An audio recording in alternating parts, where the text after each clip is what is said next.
Imagine losing everything: your home, your family, your freedom, and still finding a reason to keep living. Amid the horror of the Nazi concentration camps, one man survived not just with his body, but with his spirit. His name was Viktor Frankl, and his answer to the hardest question of existence changed psychology, philosophy, and the way we understand the meaning of life. In this video, you'll discover the powerful story of the psychiatrist who faced absolute suffering, and instead of giving in to despair, found a path to inner freedom, self-transcendence, and hope. Get ready to dive into ideas that can transform not only how you see pain, but how you understand yourself. Vienna, early 20th century, a true melting pot of ideas, art, and intellect. In that vibrant city, where great minds like Freud and Adler shaped the foundations of psychoanalysis in the smoky cafes of Vienna, a boy named Viktor Emil Frankl was born in 1905. From a young age, Frankl showed a rare kind of restlessness. He wanted to understand the human being in depth, not just as body or mind, but as a whole that included something more, something he would later call the spirit. Born into a middle-class Jewish family, Frankl grew up in a Europe undergoing deep transformation. When World War I broke out, he was only 9 years old. The trauma, chaos, and instability of that era left a permanent mark on his generation. Yet amid that darkness, Viktor immersed himself in study.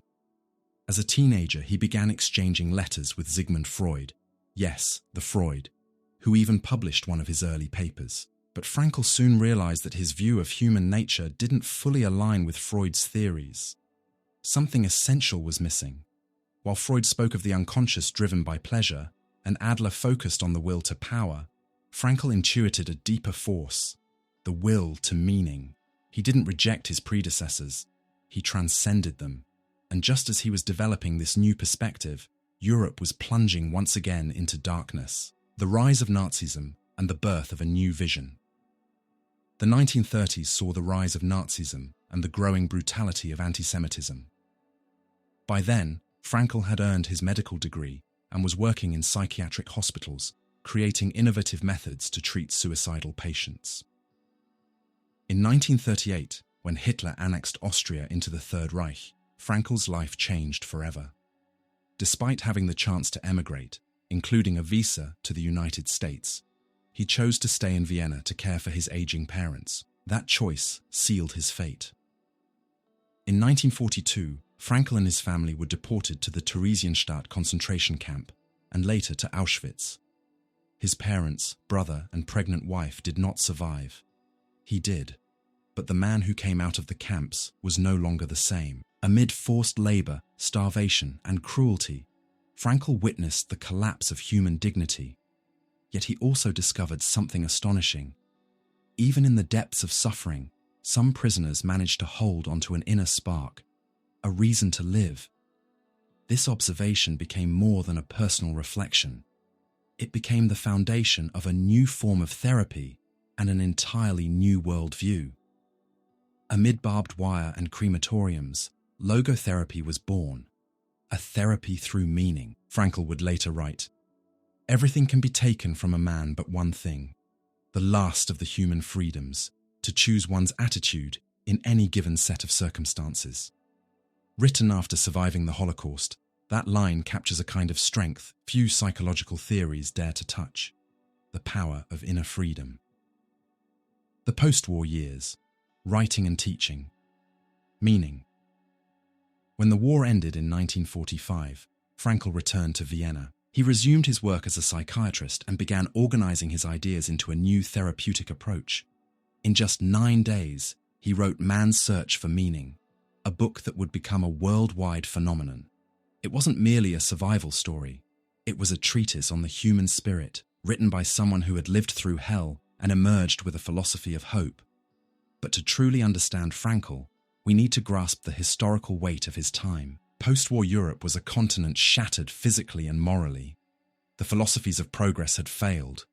Religion was in crisis. Existentialism, led by Sartre and Camus, proclaimed that humans were condemned to be free. alone in a meaningless universe. Frankl, however, offered a counterpoint. Yes, suffering is real. Yes, absurdity exists. But life still has meaning, and it is up to each of us to discover it. He rejected both biological determinism and nihilistic existentialism. For Frankl, humans are free, not in the sense of doing whatever they want, but in choosing their attitude toward what they cannot change. It's a tragic freedom, because it brings responsibility, but it's also deeply liberating. The warnings of modern life. Even in the 1950s, Frankl was warning about what he called the existential vacuum, the growing sense of emptiness in a world losing its values and replacing meaning with temporary pleasures. When man cannot find meaning, he numbs himself with power, pleasure, or conformity, he said. In an increasingly technical, fast, and shallow world, Frankl defended a kind of depth that no algorithm or self-help book could teach.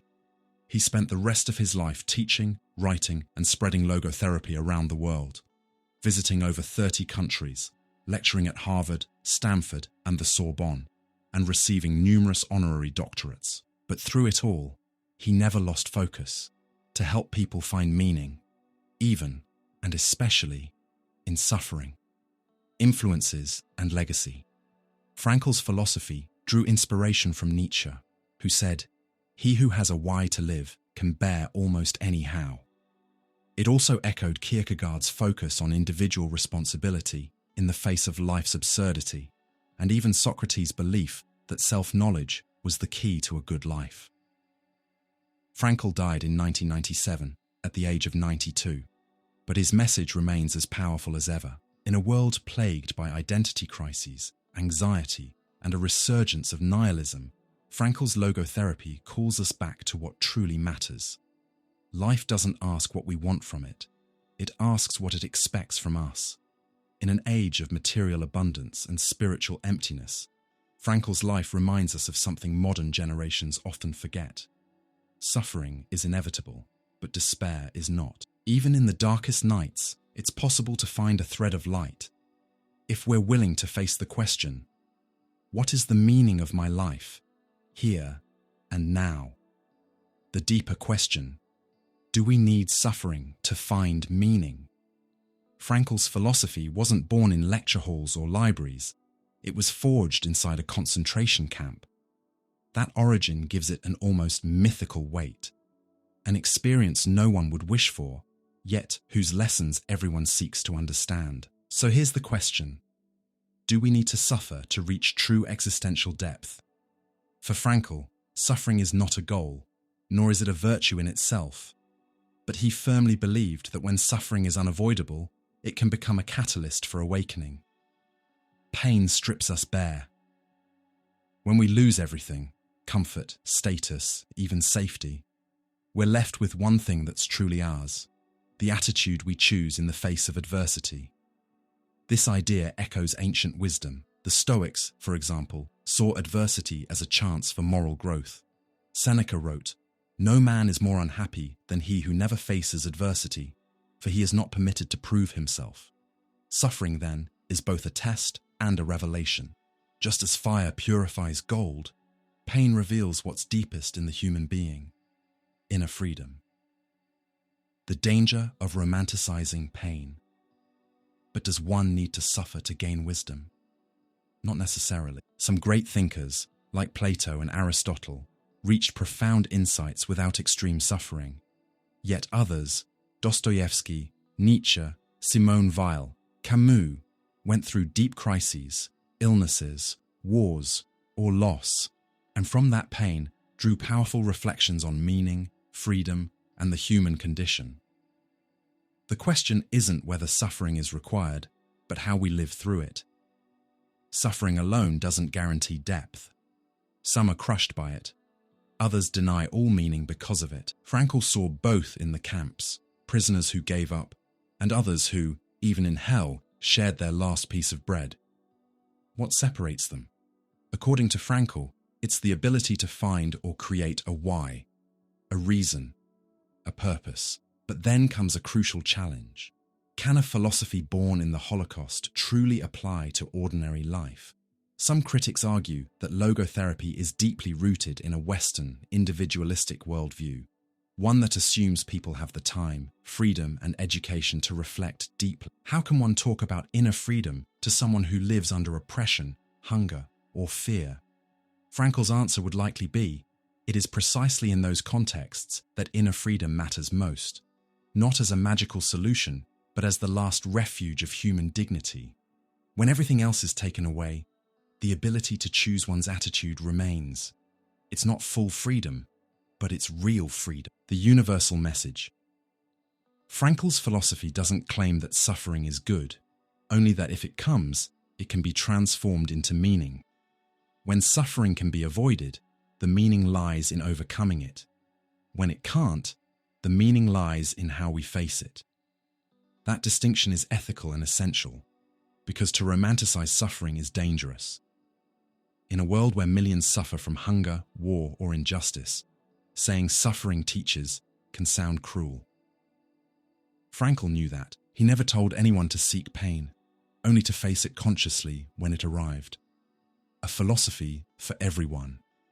And yet, the continued popularity of man's search for meaning proves something.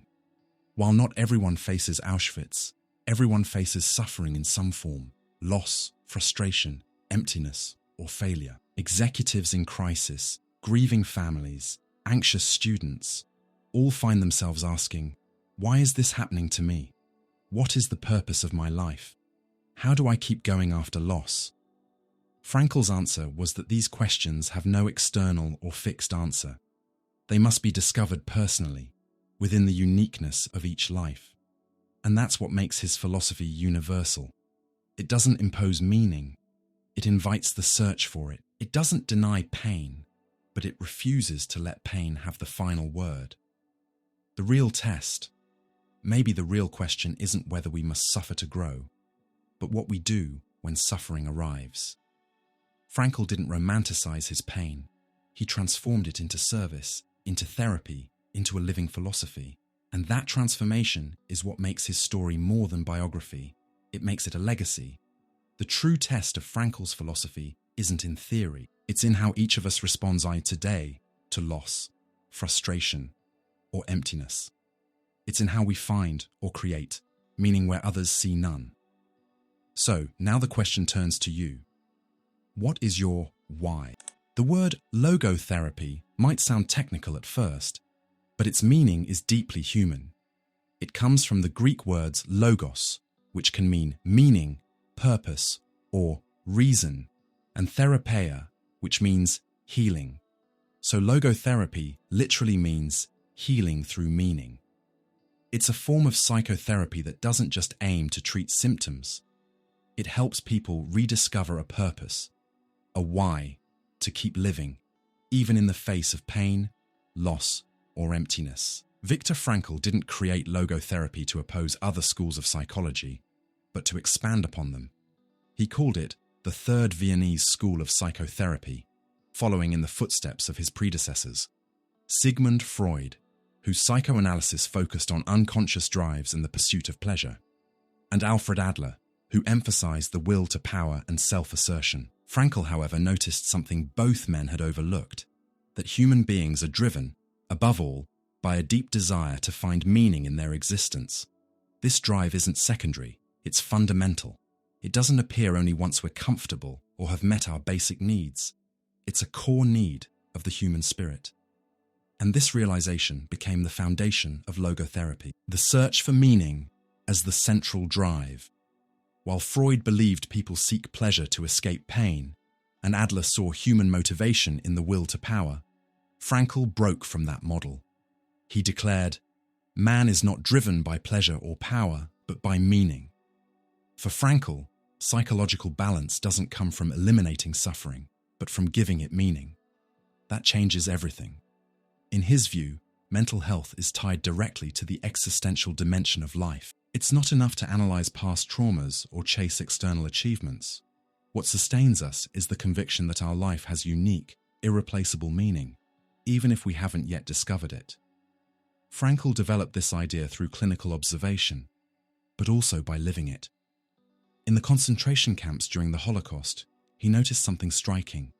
Those who lost hope and felt life had no meaning died faster. Those who managed to hold on to a sense of purpose, the hope of seeing a loved one again, finishing a project, or bearing witness, were far more likely to survive. Their bodies suffered, but their spirits endured. That insight flipped psychotherapy on its head. Where most therapies focused on the past, on trauma, drives, and unconscious structures, logotherapy turned to the future, to what could still be done, lived, or achieved. As Frankl wrote, "It's not what we expect from life that matters, but what life expects from us." This shift changes everything. The patient is no longer seen as a collection of symptoms, but as a human being on a journey, someone with freedom and responsibility. The therapist's job is to help that person uncover the hidden meaning within their pain, their history, and their choices. But Frankl never offered ready-made answers. He insisted that meaning cannot be given from the outside. It must be found within. It's personal, unique, and non-transferable. The role of logotherapy is to create the space for that discovery to happen. 3 paths to meaning. According to Frankl, there are 3 main ways to find meaning in life: through work or creation, by producing, building, or contributing to the world in some way, through love, by deeply connecting with another person, emotionally, spiritually, or relationally, through unavoidable suffering. When we cannot change a situation, we can still choose how to face it. That third path is one of the most powerful, and one of the hardest.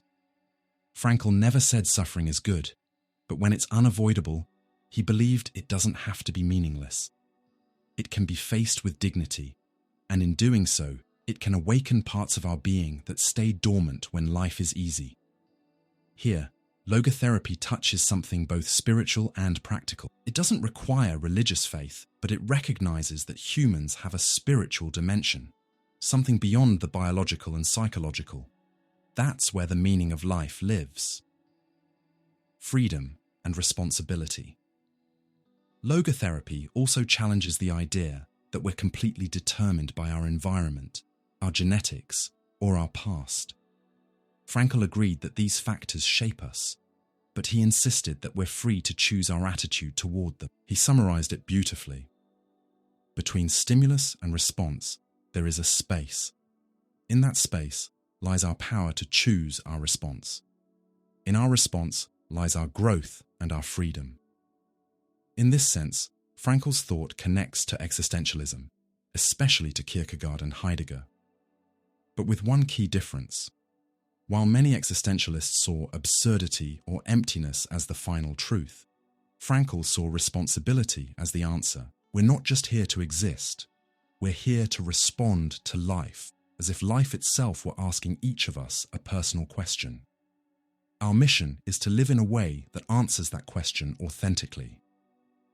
Beyond therapy, toward a philosophy of life, logotherapy is more than a method for treating mental illness. It aims to restore meaning, or rather, to help each person rediscover it for themselves. That process can be deeply healing. Instead of trying to fix someone, logotherapy recognizes that every person already holds the inner resources to rise again, once they reconnect with their purpose. Frankl often said that humans can endure almost any suffering as long as they have a why behind it.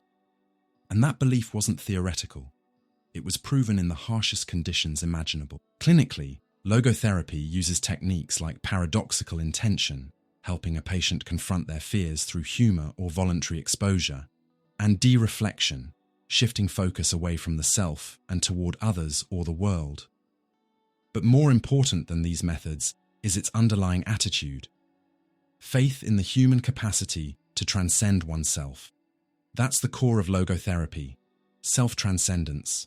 A person fulfills themselves not by obsessing over the self, but by devoting themselves to something greater, a cause, a mission, a person, an ideal. In contrast to modern narcissism, Frankl taught that true fulfillment doesn't come from self-promotion, but from service, commitment, and purpose. A question for all of us. The foundations of logotherapy are not just psychological concepts, they're existential invitations to step out of the prison of ego, the emptiness of consumerism, and the anxiety of control, and to ask the oldest and most powerful question a human being can face: what is the meaning of my life? The third path of human motivation logotherapy represents a break from the dominant psychological theories of the 20th century. For Freud, humans are driven by the pleasure principle, seeking satisfaction and avoiding pain. For Adler, the core drive is the will to power, to overcome feelings of inferiority and achieve success. Frankl went further. He proposed that the deepest motivation of human life is the will to meaning. But is Frankl right? Or did he just replace one kind of motivation with another, ignoring that humans might be driven by pleasure, power, and meaning all at once? Let's think about it.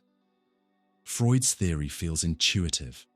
Pleasure is a constant force. From birth, we seek what feels good and avoid what hurts. The baby cries for food and smiles for warmth. Psychoanalysis interprets behavior as expressions of that drive, sometimes repressed, sometimes redirected, but always there.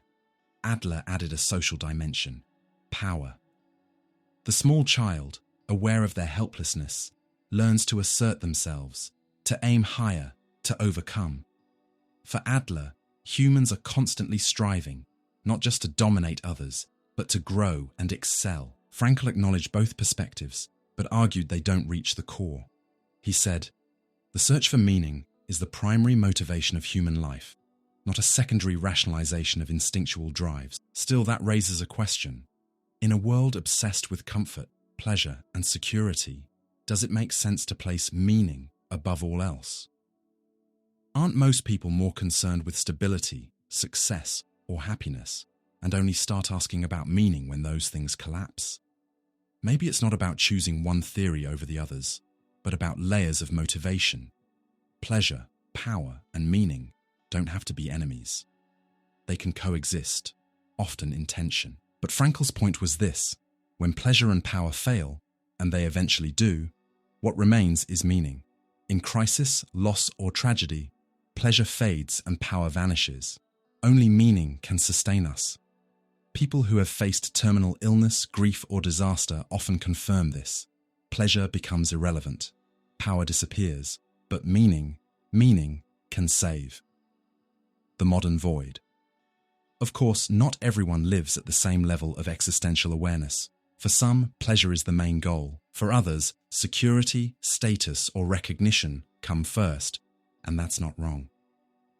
As Abraham Maslow suggested with his hierarchy of needs, human motivation may follow a progression, from basic survival to self-actualization. Frankl, however, challenged Maslow's model.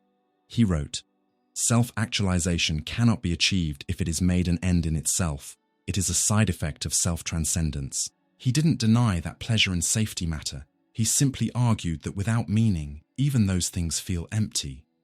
What good is a comfortable, secure, and pleasurable life if it lacks purpose?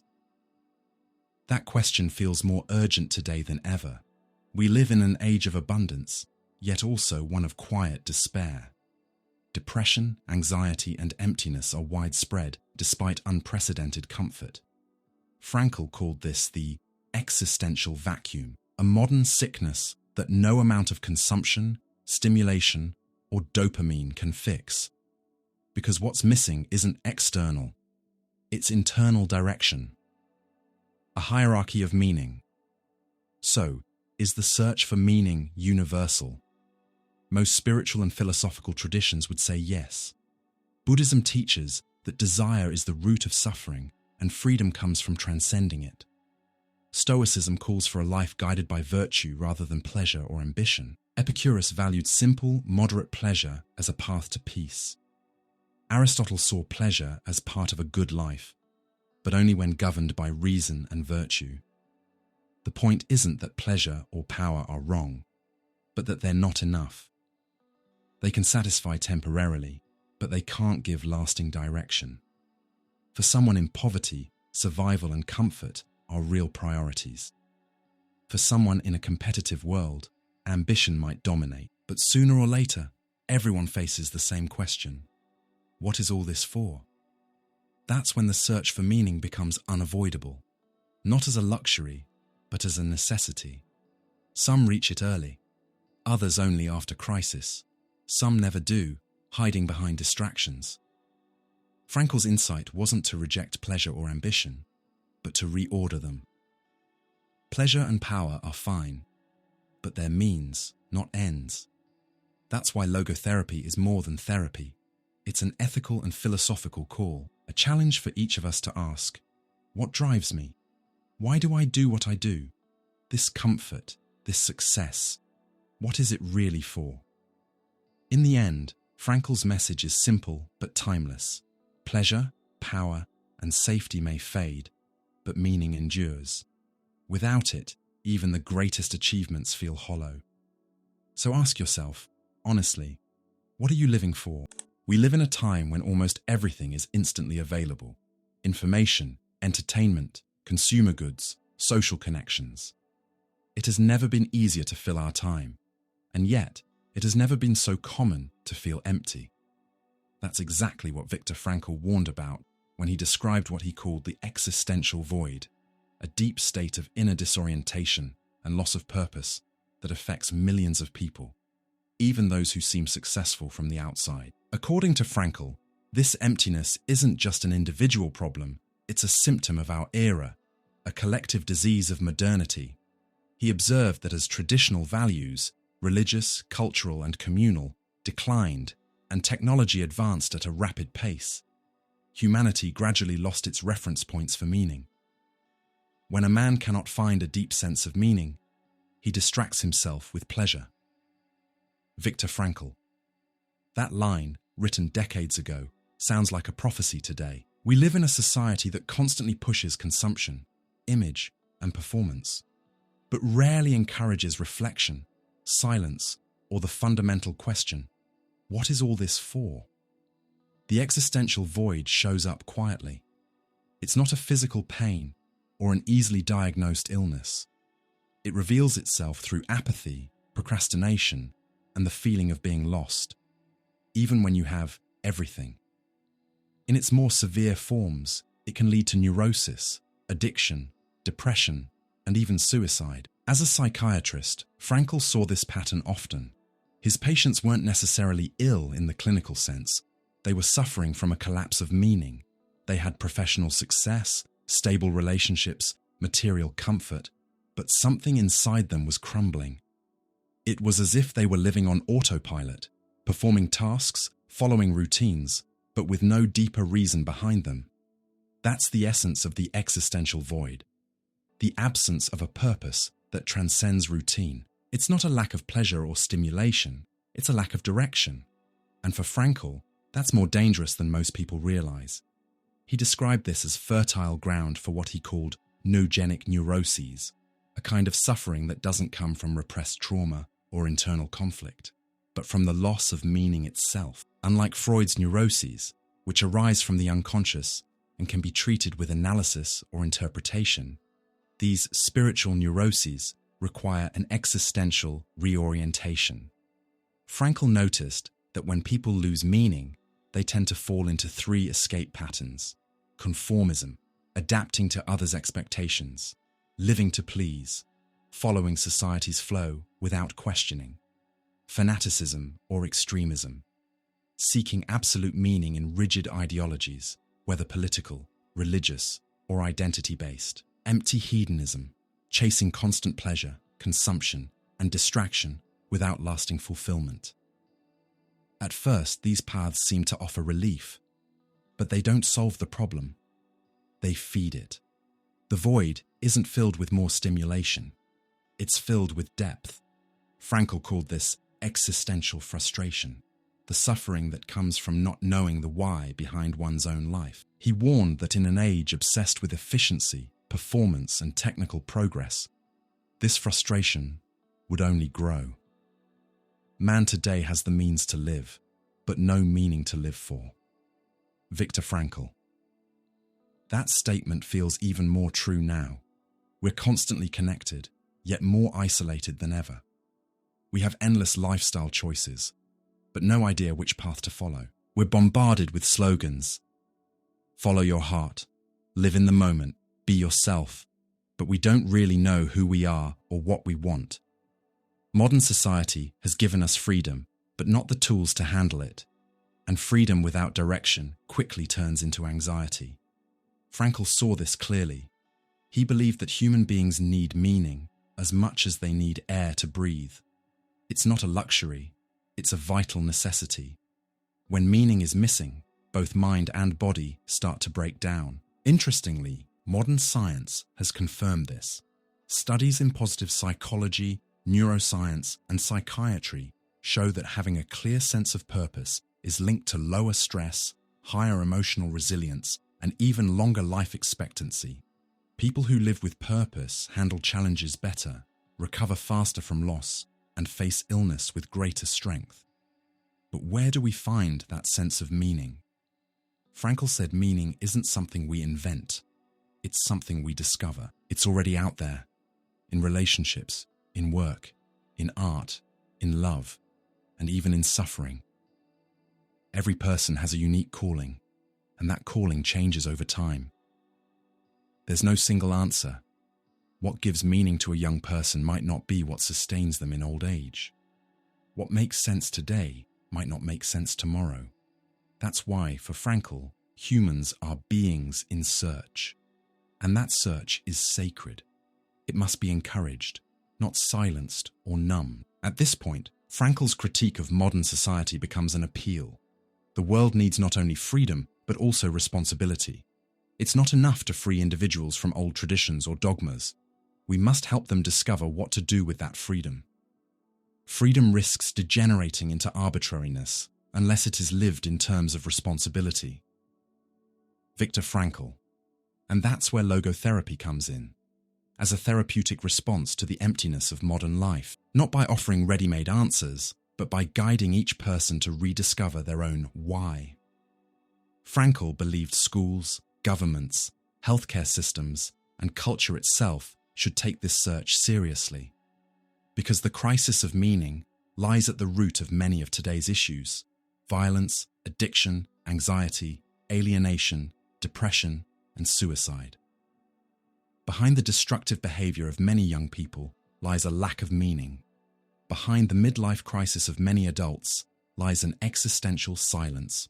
And behind the apathy of many elders lies the feeling that life has lost its value. For Frankl, all of these are expressions of the same phenomenon: humanity trying to live without knowing why. So, the existential void Frankl described isn't just a clinical concept. It's also a cultural diagnosis, a philosophical critique, and an invitation. An invitation to pause, to reflect, to listen within. Because deep down, each of us must face the question, what is my purpose right now? That question, though simple, carries immense power. Because once we find meaning, even a small, temporary one, the emptiness begins to fade. Life starts to reorganize itself. The soul finds direction. And that's where true healing begins. The existential void, described by Viktor Frankl, has become one of the most powerful images in 20th century psychology and existential philosophy. He wasn't talking just about individual depression or anxiety, but about something much larger, a kind of collective malaise characteristic of modern societies, especially in the West, where material abundance often walks hand in hand with spiritual poverty. But the question remains, is this emptiness truly universal? Or was Frankl describing a condition specific to his time and culture, one he might have generalized too far? To be fair, context matters. Frankl was writing in post-war Europe, at a time when the great sources of meaning, religion, tradition, family, nationalism, lay in ruins. The promises of scientific and technological progress had been shattered by atomic bombs and gas chambers. The modern man, freed from dogma, now faced the terrifying weight of his own freedom, condemned, as Sartre said, to be free, without guidance or guarantees. In that context, Frankl noticed a pattern. The more freedom people gained, the more loss they felt. Detached from traditions and collective values, modern man fell into an inner abyss, one that couldn't be filled with consumption, pleasure, or success. But does this apply to all cultures? In many non-Western societies, indigenous, Eastern, or African traditional communities, this loss of meaning is less pronounced. It's not that they don't suffer, but their lives remain woven into a shared symbolic fabric. Rituals, stories, and bonds that provide structure. Individuals aren't alone before the universe. They belong to a network of meanings that existed long before them and will continue after them. In such cultures, identity isn't built in isolation, but through community, ancestors, nature, or the divine. Meaning doesn't have to be invented anew every morning. It's inherited, celebrated, and passed on. Modernity, in this sense, is geographically uneven. Its consequences and crises are most intense where individualism, secularism, and materialism dominate. So yes, it's possible that Frankl, for all his insight, was interpreting a Western phenomenon as a universal human condition. He recognized the importance of spirituality, not institutional religion, but an openness to transcendence. Yet his diagnosis of the existential void was drawn from the modern, urban, European experience, and that context matters. However, globalization has spread this Western mindset across the planet. The logic of consumption, competition, efficiency, and productivity has reached even traditionally collective societies. The result? The existential void is expanding. Young people in big cities across Asia, Latin America, and Africa, trapped in the same performance-driven, spiritually disconnected systems, now face the same symptoms: apathy, anxiety, alienation. Perhaps what Frankl saw so clearly wasn't just a European crisis, but a preview of what would happen globally once values were replaced by metrics and meaning by distraction. If this void is real and growing, a new question arises. Is nihilism an inevitable stage of modern consciousness? The term nihilism comes from the Latin nihil, meaning nothing. In philosophy, it's the belief that life has no inherent meaning or absolute values. Friedrich Nietzsche explored this more deeply than anyone, famously declaring, "God is dead and we have killed him." That wasn't a celebration of atheism, it was a warning. With the death of God, meaning the collapse of transcendent values, humanity is left in a silent, indifferent universe. What remains is nothingness. Nietzsche saw nihilism as a necessary but transitional stage, painful but unavoidable, in the process of overcoming inherited values and creating new ones. That's where his idea of the Übermensch, Overman, comes in. The individual who doesn't surrender to meaninglessness, but faces it and transforms it through creative affirmation. Frankl, in a way, inherits that vision, but turns it into something more therapeutic than tragic. For him, nihilism isn't the final word. It's a symptom, not a sentence. It's the result of losing values, but also an opportunity to rediscover meaning in a more personal, authentic way. The main difference between Nietzsche and Frankl lies in hope. Nietzsche expected a reinvention of values, a complete transformation. Frankl proposed a rediscovery of meaning already present in life, not imposed, but revealed. For him, life always holds meaning, even in the darkest times. Our task is to perceive it, embrace it, and respond to it. Still, both agreed on one thing: never accept nihilism passively. It's important to note that nihilism isn't necessarily a moral failure or a pathology. It can be a legitimate stage of inner growth, a space where old certainties no longer work, and new ones haven't yet formed. The danger lies in staying there too long, numbing the pain of emptiness with endless distractions, or clinging to extreme ideologies. Here lies the strength of Frankl's philosophy.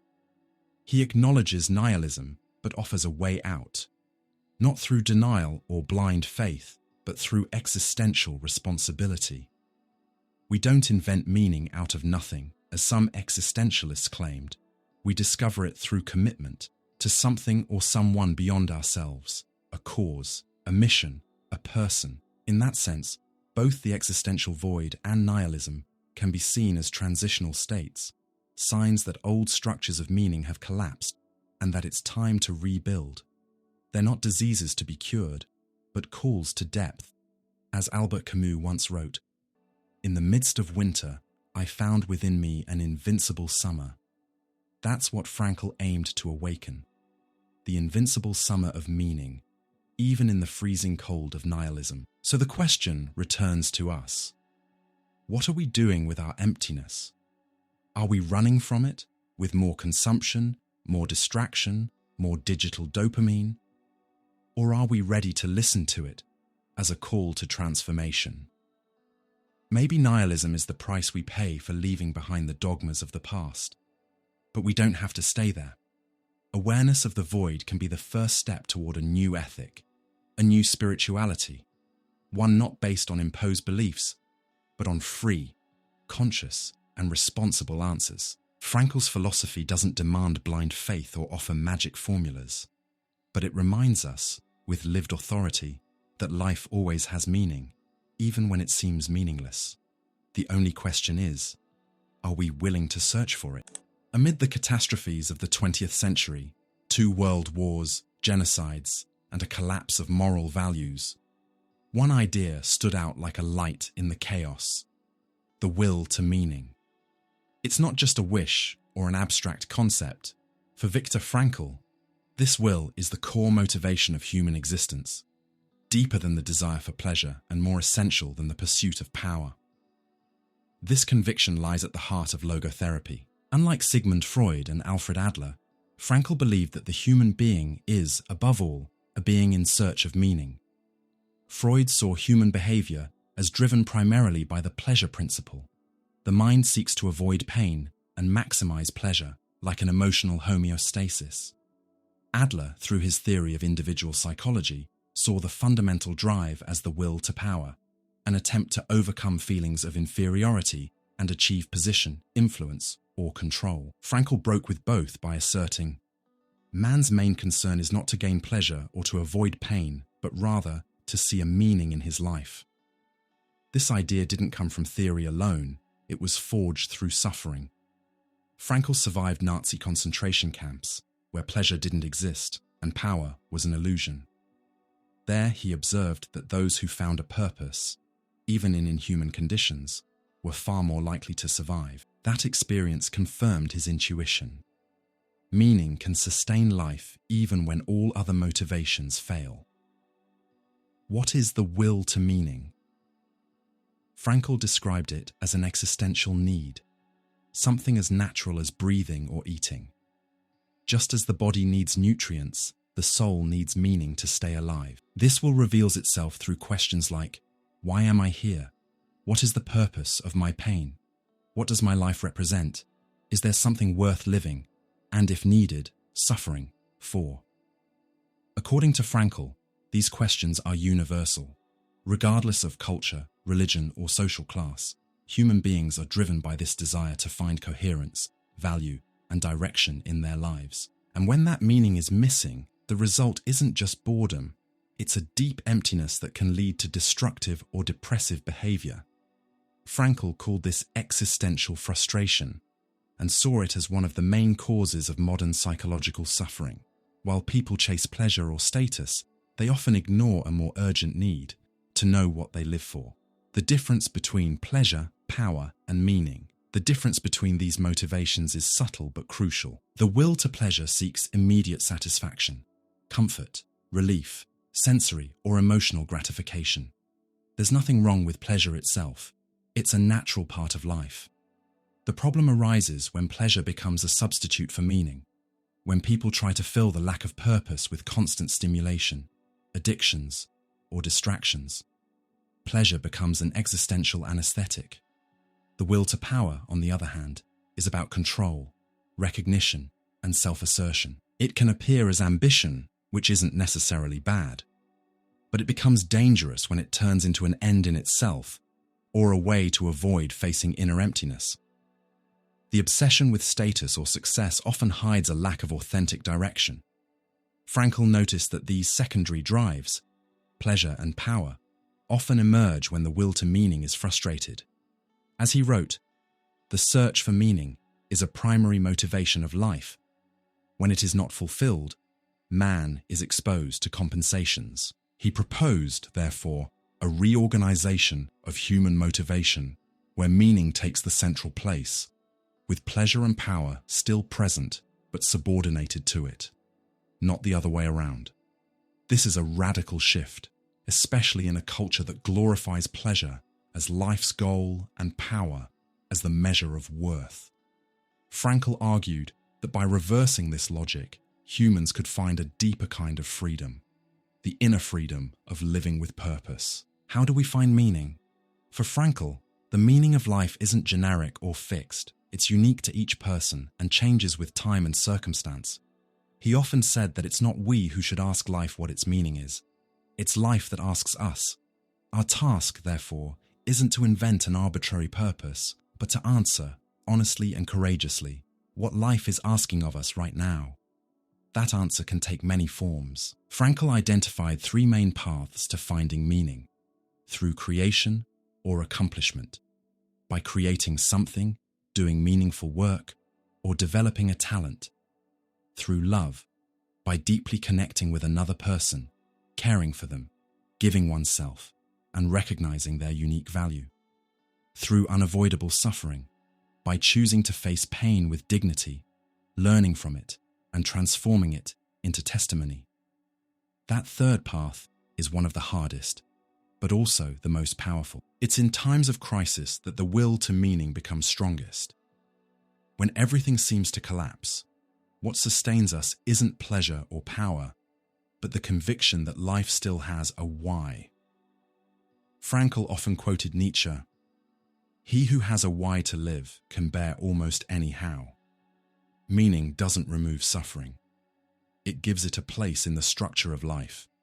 It turns pain from something absurd into something bearable, even transformative, the therapeutic and existential power of meaning. That's why logotherapy, the school of psychotherapy founded by Frankl, doesn't aim merely to relieve symptoms or resolve conflicts.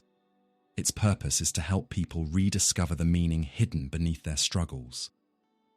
It's an existential therapy based on the belief that human beings are free and responsible for how they respond to life. This view challenges the reductionism that tries to explain behavior only through instincts, trauma, or conditioning. For Frankl, human beings aren't just products of genetics or environment. We are also beings who choose, capable of standing before suffering with inner freedom. That's the revolutionary strength of the will to meaning. It restores human dignity, even under the worst conditions. Where others saw patients, Frankl saw persons, unique beings with unique missions in unique moments of life. This makes his theory not just a clinical model, but a philosophical and existential calling. The will to meaning is what gets us out of bed, even in pain. It's what keeps us moving when everything seems hopeless. It's what separates a life merely endured from a life fully lived. Is the will to meaning inborn or learned? Frankl believed this drive for meaning is innate, a natural human tendency, part of our very being as conscious, free, and responsible creatures. It's not taught like a social rule. It emerges naturally, especially in times of crisis or loss. But not everyone agrees. Many thinkers argue that our concept of meaning is largely shaped by culture. After all, what counts as a meaningful life in a traditional society might differ completely from what it means in a modern, secular one. For an indigenous community, meaning may come from rituals and ancestral myths. For a young Westerner, it might come from art, activism, or personal spirituality. So while the need for meaning may be universal, what makes sense to each person is learned through experience, culture, and story. Frankl's will to meaning might be like an existential hunger. The hunger itself is natural, but what we feed on depends on our environment. And just like we can eat unhealthy food, we can also seek false meanings that don't truly nourish the soul. The danger of false meaning. Frankl warned that not all meanings are healthy or authentic. Some people attach themselves to extremist ideologies, abusive relationships, or destructive goals, believing they've found purpose. But is every subjective sense of purpose truly valid? He believed not. The true meaning of life, Frankl said, is always directed outward. It is transcendent. Not necessarily in a religious sense, but in the sense of going beyond the ego. A meaningful life is one devoted to something or someone beyond self-interest, a cause, a mission, a person, or an act of service. When someone finds meaning in something purely narcissistic, violent, or delusional, it's not genuine meaning, it's a substitute. Like junk food, it might satisfy for a moment, but weakens the spirit over time. Frankl warned that when the will to meaning is blocked, it can easily turn into the will to pleasure or power.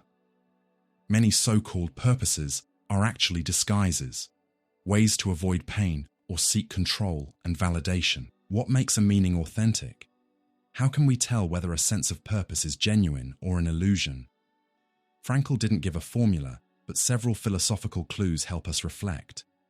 Does it expand or shrink the self? Real meaning expands awareness, connection, and responsibility. False meaning isolates, hardens, and traps us. Does it endure pain and time? Shallow meanings collapse under suffering. Deep meaning holds even when pleasure fades. Does it lead to action and coherence? A meaning that stays theoretical is fantasy. A real one transforms how we live, choose, and relate. Does it respect others as ends, not means? Frankl insisted on responsibility. A meaning that harms others for one's own sake can't be genuine. Manufactured meaning in the modern world. In today's culture, many false meanings are mass-produced by consumerism, social media, and self-help industries. People cling to slogans, gurus, or instant purpose formulas that promise clarity, but often end up empty or harmful. Frankl's challenge remains: meaning is not given, it's discovered. And that discovery demands freedom, responsibility, and courage. We must face the void, listen to the silence, and walk through the pain, not fill them with distractions or illusions. That's why logotherapy isn't about quick answers. It's an existential attitude. To live asking, to live listening, to live responding. The true will to meaning isn't just the desire to feel good. It's the desire to live fully and truthfully. It's both an inner calling and an opening to the world. It happens when we stop asking, "What do I want from life?" and start asking, "What does life expect from me?" That shift is liberating and transformative, because the risk of self-deception is always there. Humans are experts at justifying themselves, masking pain with fake meaning, rationalizing what is really avoidance. But we're also capable of honesty, depth, and transformation. The challenge, then, is to cultivate a meaning that is honest, concrete, connected, and lasting. One that endures through time and doesn't crumble at the first blow. A meaning that isn't just desire, but response. And you, what drives you? Is it a true meaning, or just a disguised attempt to escape the void? That question isn't a judgment, it's an invitation, because the answer is already within you, waiting to be heard, with courage and clarity.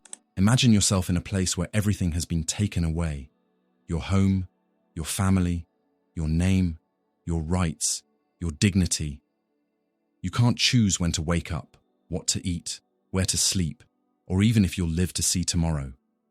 That was the reality Viktor Frankl lived through during the years he spent imprisoned in Nazi concentration camps. And it was there, at the very edge of human suffering, that he made one of the most powerful statements in 20th century existential philosophy.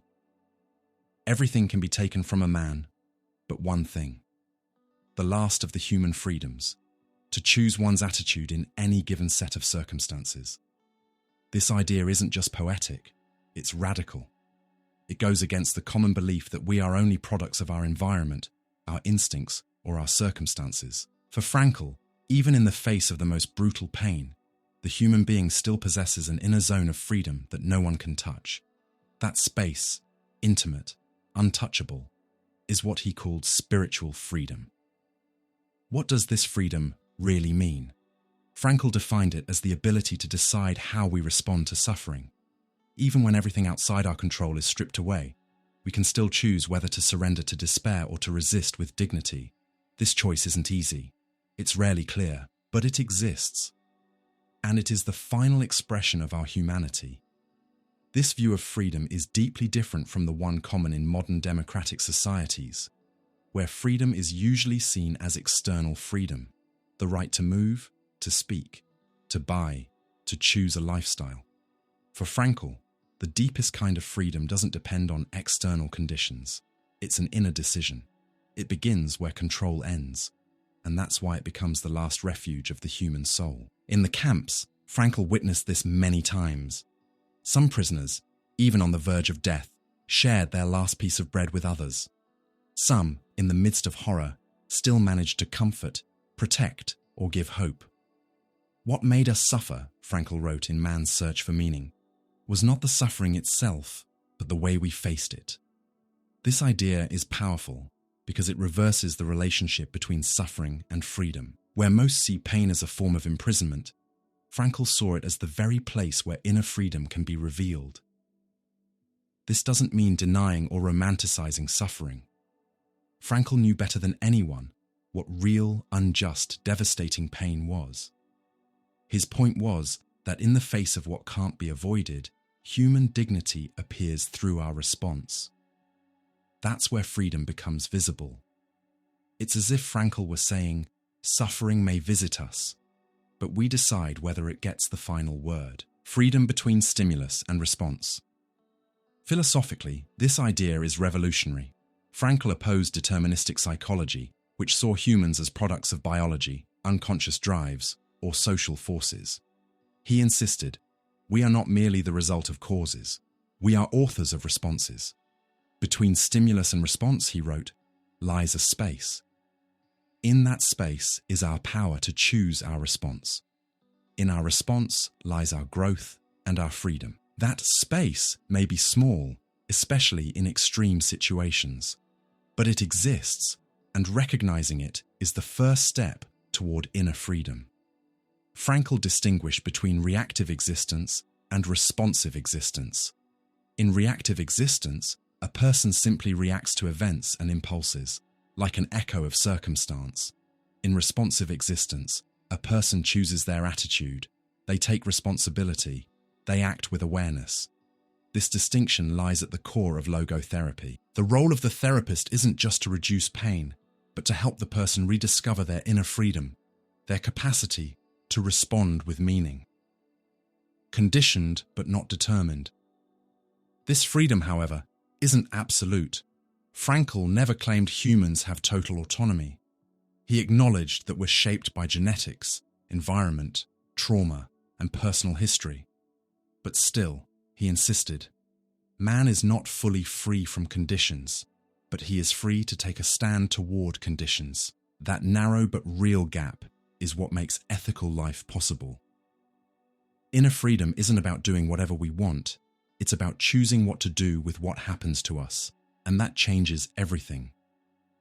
Frankl's belief that inner freedom is inviolable doesn't mean it's easy to reach. It takes courage, clarity, and responsibility, and often it reveals itself only when everything else fails. But that's exactly why it's so precious. Echoes in philosophy. This idea echoes throughout the history of thought. Epictetus, the Stoic philosopher who was once enslaved, said, "It's not events themselves that disturb us, but the way we interpret them." Freedom, then, lies in how we give meaning to what happens. Immanuel Kant spoke of human dignity as something inalienable, that even in extreme limitation, a person keeps their worth through moral autonomy. Frankl built on those ideas, adding an existential dimension. Inner freedom isn't just a philosophical concept. It's a practical necessity in the face of suffering. And maybe that's why his message has touched millions. In an age of anxiety and uncertainty, the idea that there's still something no one can take from us, our attitude toward life, feels both like a call to responsibility and a message of hope. Frankl once used a powerful image. He said that the Statue of Liberty on the east coast of the United States should be complemented by a Statue of Responsibility on the west coast. Because freedom without responsibility becomes mere whim, but when used to choose goodness, truth, and meaning, it becomes the source of deep fulfillment. Freedom as possibility, not guarantee. Inner freedom proves that human beings are never completely at the mercy of the world. Even when everything collapses, there remains a small space where we can decide who we'll be. Frankl lived that truth. He lost everything, his family, his country, his health, but he didn't lose his capacity to choose, and that choice became his legacy.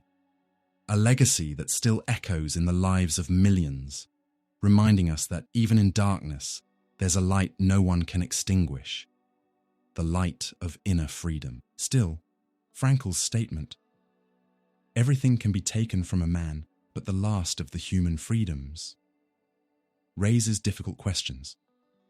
Is it really possible to maintain freedom under extreme conditions, torture, starvation, war?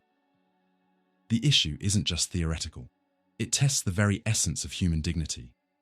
If we say that inner freedom can survive anything, we affirm a kind of inviolable soul.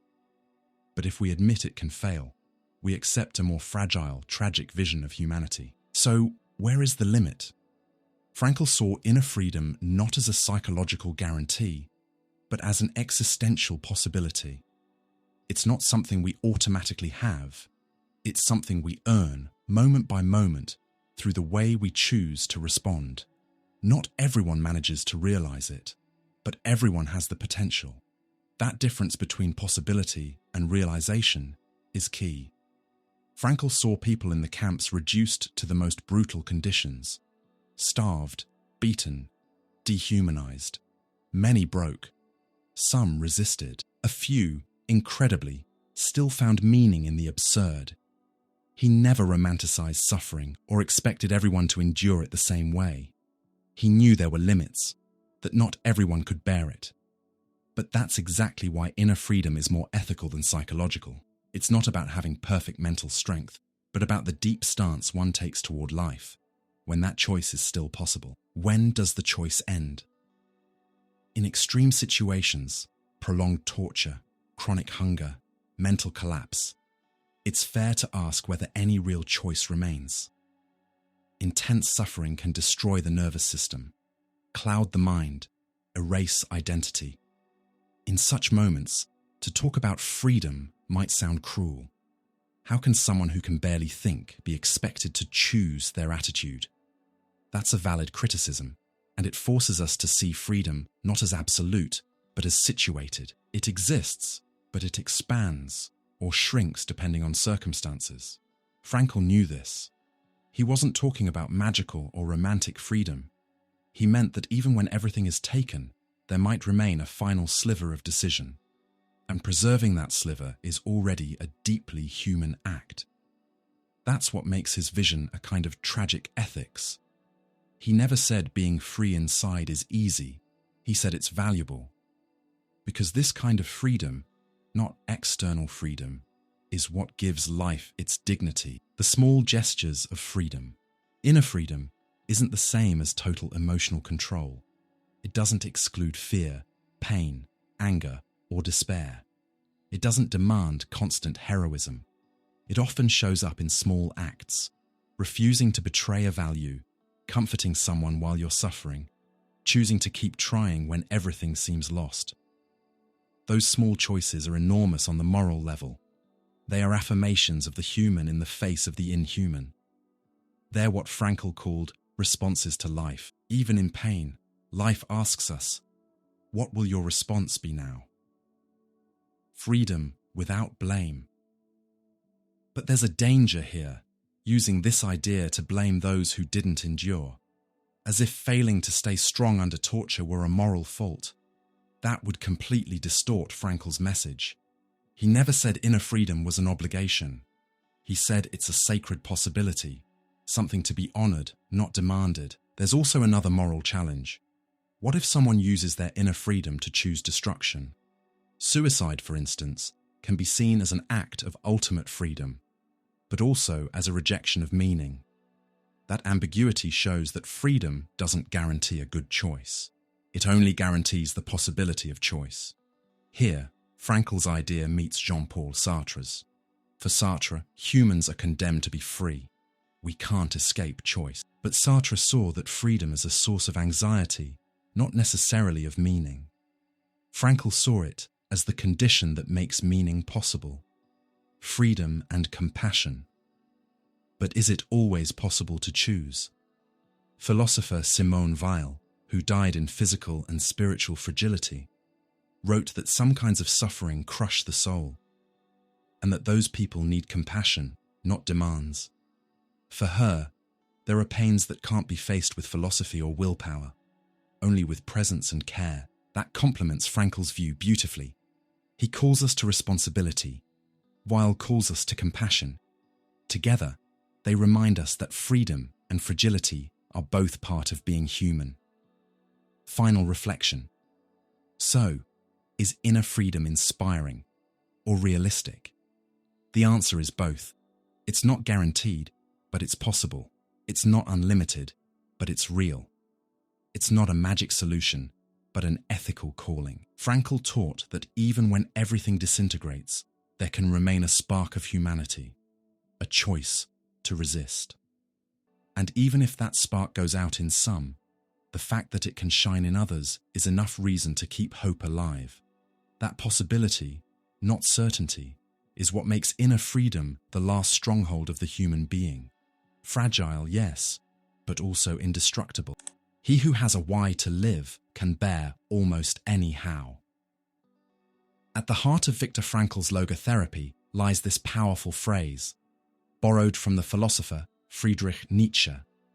He who has a why can bear almost any how.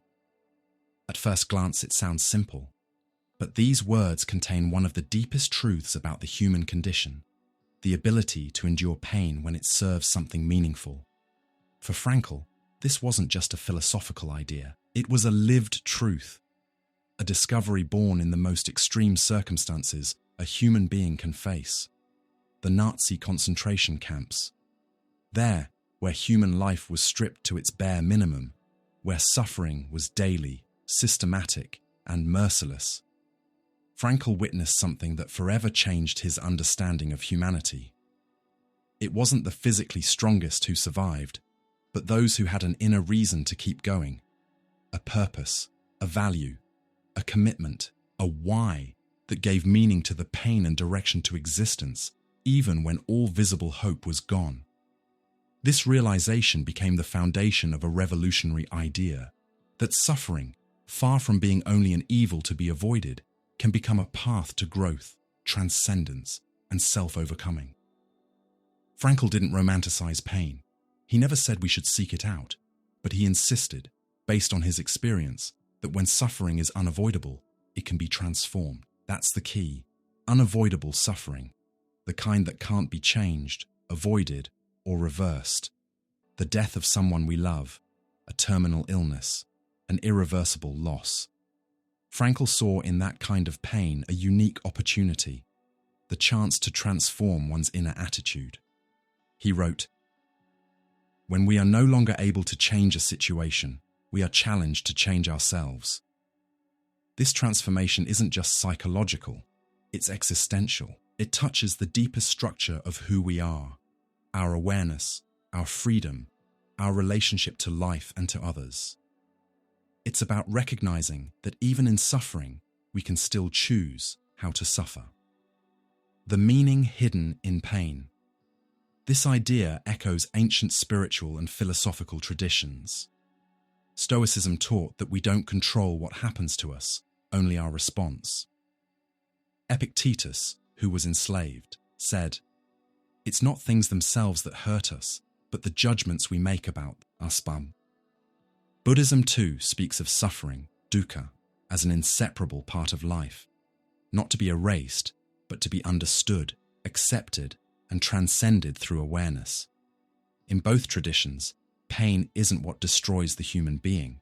It's what can refine the soul, the way fire purifies gold. Frankl brought those insights into the modern world. a world that often sees suffering as meaningless or unfair. Modern science teaches us to treat physical pain.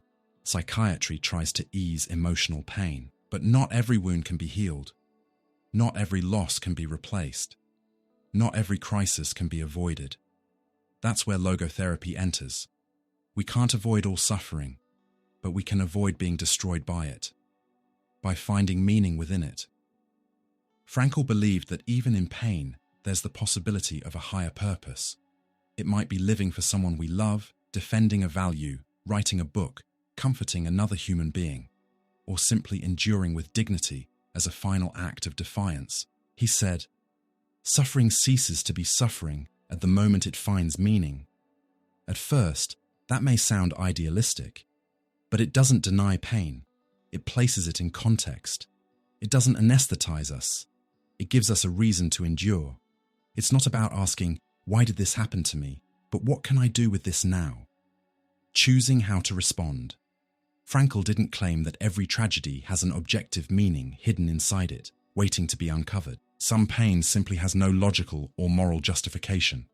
An absurd death, a cruel injustice, an irreversible trauma. But even when life makes no sense, we can create meaning through the way we respond. That's the essence of his message, the freedom to give meaning. Even in meaningless pain, we still have the freedom to decide our stance, our commitment, our answer.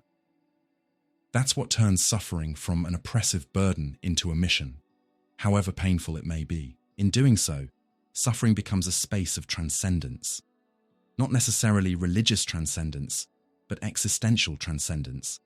The ability to go beyond oneself, to look past the immediate pain, and to connect with something larger, a cause, a love, a responsibility. Frankl saw human beings as fulfilled not by what they take, but by what they give. And paradoxically, suffering can open space for that kind of giving. Often, when we're wounded, we become more empathetic. When we lose, we learn to value. When we suffer, we understand others' pain. The healing power of purpose. Frankl also noticed this in his patients. Those who found meaning in their suffering showed more resilience, faster recovery, and even better physical outcomes. When the mind is anchored in purpose, the body gains strength. When the soul has a why, it can endure almost any how. But he was clear.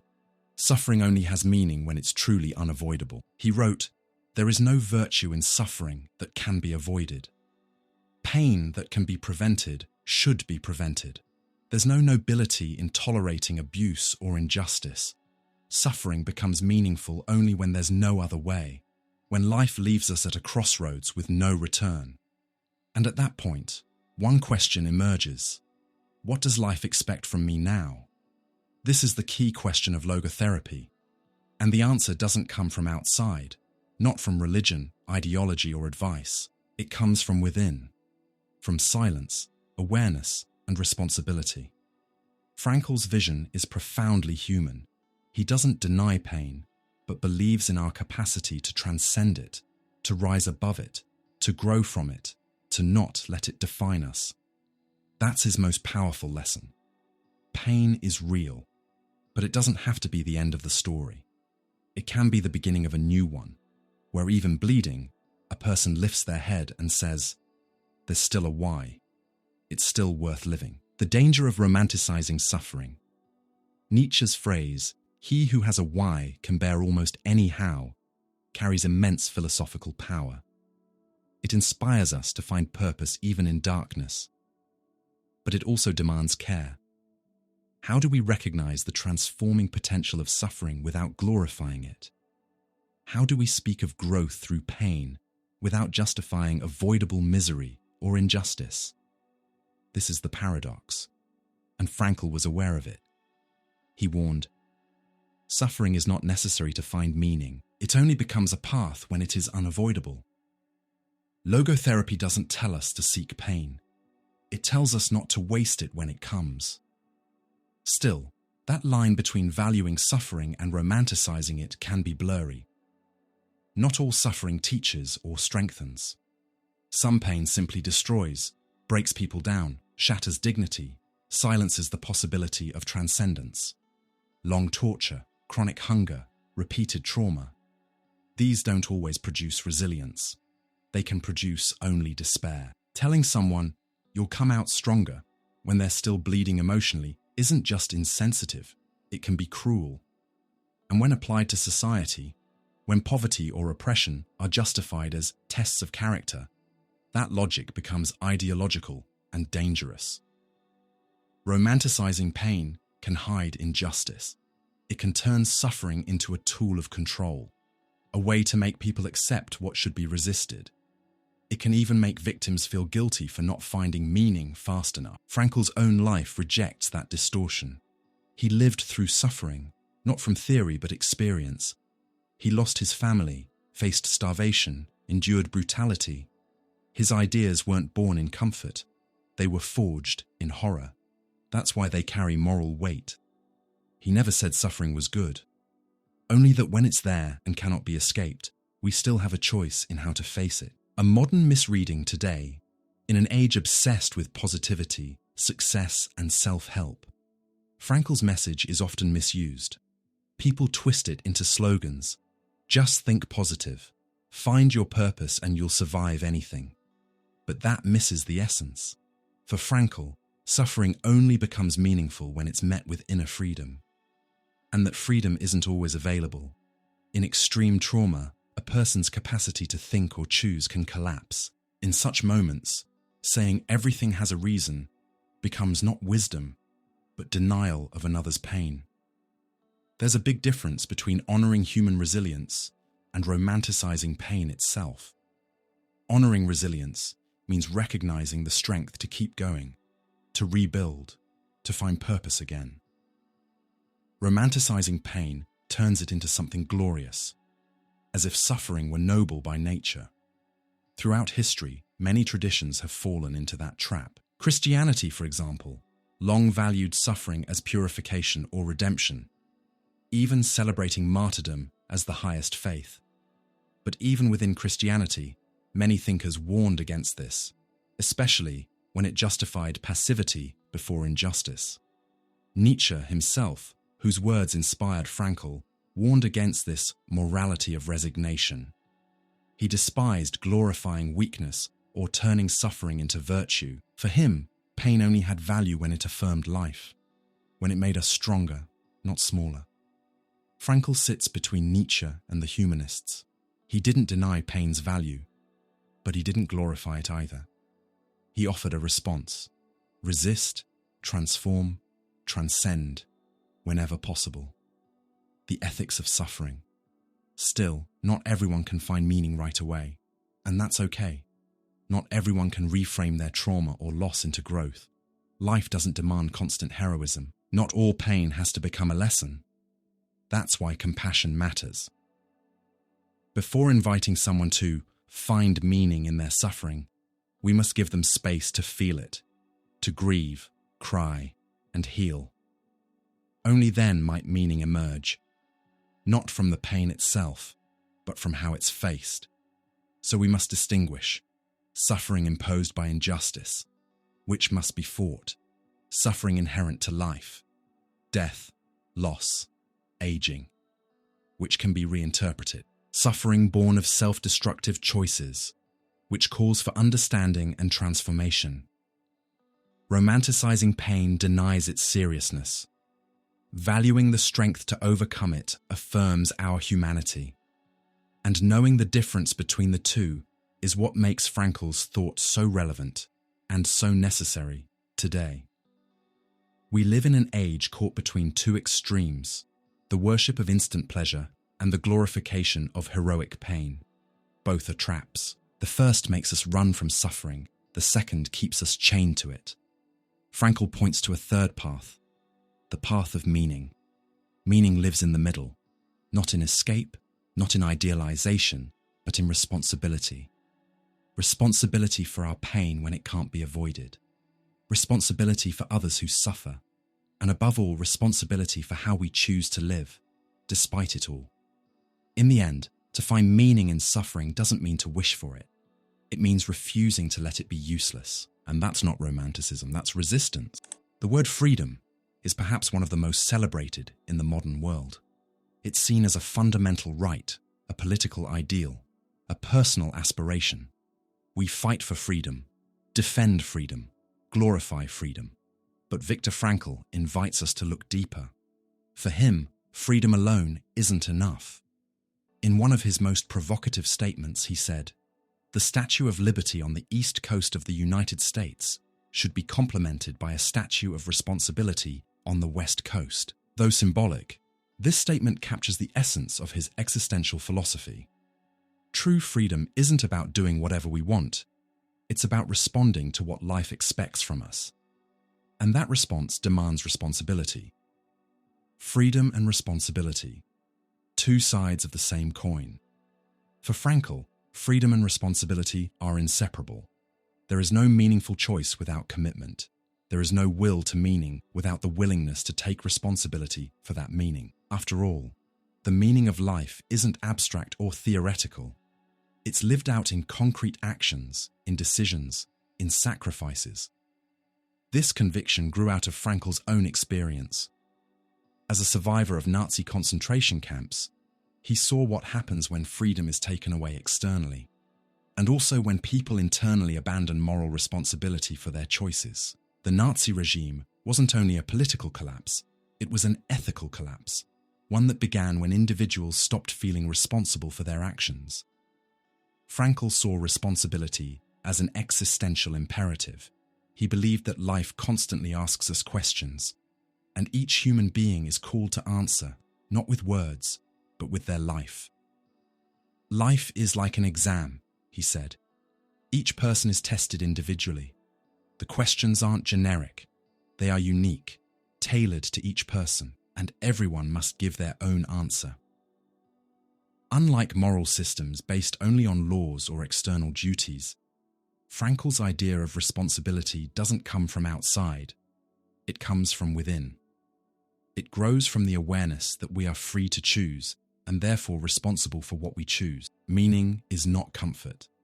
It's commitment. At the heart of logotherapy lies the belief that humans are not self-contained beings. We are oriented towards something or someone beyond ourselves, a cause, a person, an ideal. That outward orientation gives life meaning, but only when it involves responsibility. Finding meaning in being a parent, for example, means taking responsibility for a life that depends on you. Finding meaning in a social cause means commitment, even when it requires sacrifice. Finding meaning in art or knowledge means discipline, devotion, and persistence. So meaning isn't comfort, it's commitment. This existential understanding of responsibility has profound implications for modern psychology and culture. In an age marked by individualism, narcissism, and instant gratification, Frankl's message stands as a necessary counterpoint. While today's culture often glorifies freedom of choice as the ultimate value, Frankl reminds us that the greatness of a choice depends on what it's tied to. It's not enough to ask, "What do I want?" We must also ask, "What is expected of me? What am I called to respond to? What is my unique task here and now?" For Frankl, life is a calling, not in a mystical sense, but in an existential one. Life confronts us with concrete situations, relationships, challenges, losses, dilemmas, and asks, "What will your answer be now?" To answer responsibly is to recognize that we are co-authors of the meaning of our existence. We can't control everything that happens to us, but we can and must choose how we respond, how we act, how we treat others, how we face pain. Responsibility, in this sense, doesn't mean moral rigidity or perfectionism. It means presence. It means claiming authorship of your own life. The existential weight of choice. Here Frankl connects with other existential thinkers like Kierkegaard and Heidegger, who also spoke of the anxiety of choice and the responsibility of existing. For Kierkegaard, the authentic person is one who accepts the burden of being themselves, who faces the loneliness of freedom, but also the greatness of choosing with responsibility. Heidegger saw life as a project realized in time. Every choice is a way of being in the world. Frankl brought this discussion down from abstraction to lived experience. His ethics are not theoretical. They are lived through pain, loss, and uncertainty, but always with an active stance. Even when suffering is unavoidable, responsibility remains, not as guilt, but as response. This is also where his idea of self-transcendence comes in, the ability to go beyond the ego, to live not only for oneself, but for something greater. That kind of transcendence is only possible when we accept responsibility for something beyond us. A meaningful life, then, is not an easy one. It's a demanding life, one that asks for difficult choices, loyalty to values, courage to face contradictions, and the willingness to bear consequences. But it's also a deeply fulfilling life, because it's rooted in purpose. Freedom for not freedom. That's why Frankl believed that responsibility is the natural counterpart of freedom. When freedom exists without responsibility, when people only want to do whatever they please, with no accountability, freedom becomes empty, even destructive. True freedom is freedom for something, not just freedom from constraints. Freedom to love, to create, to serve, to resist, to grow. Frankl even suggested that education should focus less on formulas of self-help and more on forming a sense of responsibility. Instead of asking young people, "What do you want to be?" we might ask, "What are you willing to take responsibility for? What does life expect from you?" That change in focus can transform how we see existence itself. Life stops being a list of desires to fulfill and becomes a mission to accomplish. This doesn't remove joy or pleasure. It deepens them because they're lived as the fruit of authentic commitment. In short, responsibility is the axis that sustains meaning. It's what turns freedom into ethics, choice into commitment, existence into purpose. Who defines responsibility? Frankl's idea that freedom must come with responsibility leads us to a deeper philosophical question. Who defines what we're responsible for? If the meaning of life depends on responding freely and sincerely to what life asks of us, then who, or what, asks those questions? On one level, Frankl says life itself does. He insists that humans are not closed beings, but beings who are called. Life challenges us, provokes us, tests us, and unlike psychological theories that see people as reactive, shaped by trauma, instincts, or social norms, Frankl believed we are active and conscious beings, capable of intentional response. But this freedom only fulfills itself when it's connected to something greater than the ego, a cause, a mission, another person. That's where responsibility comes in, as a response to life's call. Is that call universal or personal? Is it based on absolute values or shaped by culture? Is meaning discovered or created? The individual and the collective. From the existentialist view, in thinkers like Sartre, Kierkegaard, and Camus, responsibility is inseparable from freedom. Once we are free, we are fully responsible for giving shape and meaning to our existence. There are no manuals, no guarantees. Sartre put it bluntly, man is condemned to be free. That means we can't escape freedom, and therefore we can't escape responsibility. Each person must answer for their own life, and in doing so, meaning emerges. Frankl agreed, but added a nuance. Life itself asks us specific questions.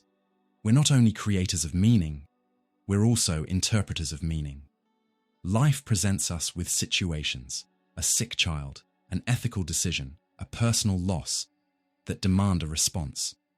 We don't choose these situations, but we must assume them. That's where responsibility is born, in the meeting between freedom and circumstance. But then another question arises. What if our answers are influenced by social, cultural, or religious conditioning? Is our sense of responsibility truly our own, or is it something we've been taught to feel? We grow up surrounded by rules about what we should do, as citizens, professionals, parents, believers. Culture gives us moral maps. That's not necessarily bad. It helps us navigate life. But it's dangerous when responsibility turns into conformity. How many people follow careers, marry, or have children, not out of vocation, but out of pressure? They call it responsibility, but often it's fear, duty, or habit disguised as virtue. Authentic responsibility. Frankl's approach demands discernment. True responsibility, he said, isn't submission to external rules or blind obedience. It's a personal response to a real situation, guided by conscience. It's not purely subjective either. It's not about doing whatever feels right. Authentic responsibility isn't ego-centered. It's directed towards something greater than the self. It's personal, but also relational. It belongs to us, but it's measured by its effect on others and the world. The truly responsible person, Frankl wrote, acts freely, but in response to the world, not just to inner impulses. In other words, responsibility is not a weight imposed from outside, nor is it a game of personal desires. It's a creative, ethical, and committed response to the reality in front of us. This view avoids both moralism, the imposition of universal rules that erase individuality, and relativism, the idea that everything is just personal preference, responsibility without guilt. Finally, Frankl's responsibility isn't about guilt or burden. He doesn't tell us to carry the world on our shoulders. He invites us to see life's trust in us as a privilege, not a punishment. To be responsible means to recognize that life has entrusted us with something, a gift, a task, an opportunity. And that trust is fulfilled only when we are faithful to what we are called to accomplish. So, who defines responsibility? Perhaps the best answer is this. Responsibility is defined at the meeting point between the world and our conscience. It's a call that comes from outside, but only gains meaning when accepted from within. It's shaped by culture, but realized through reflection. It's not a dogma, it's a dialogue, an ethics of listening, answering, and engaging with life. Throughout the 20th century, psychology made extraordinary progress in understanding human behavior, mental processes, and unconscious structures. Freud brought the mind to the couch, Skinner brought behavior to the lab, but Viktor Frankl dared to go one step further.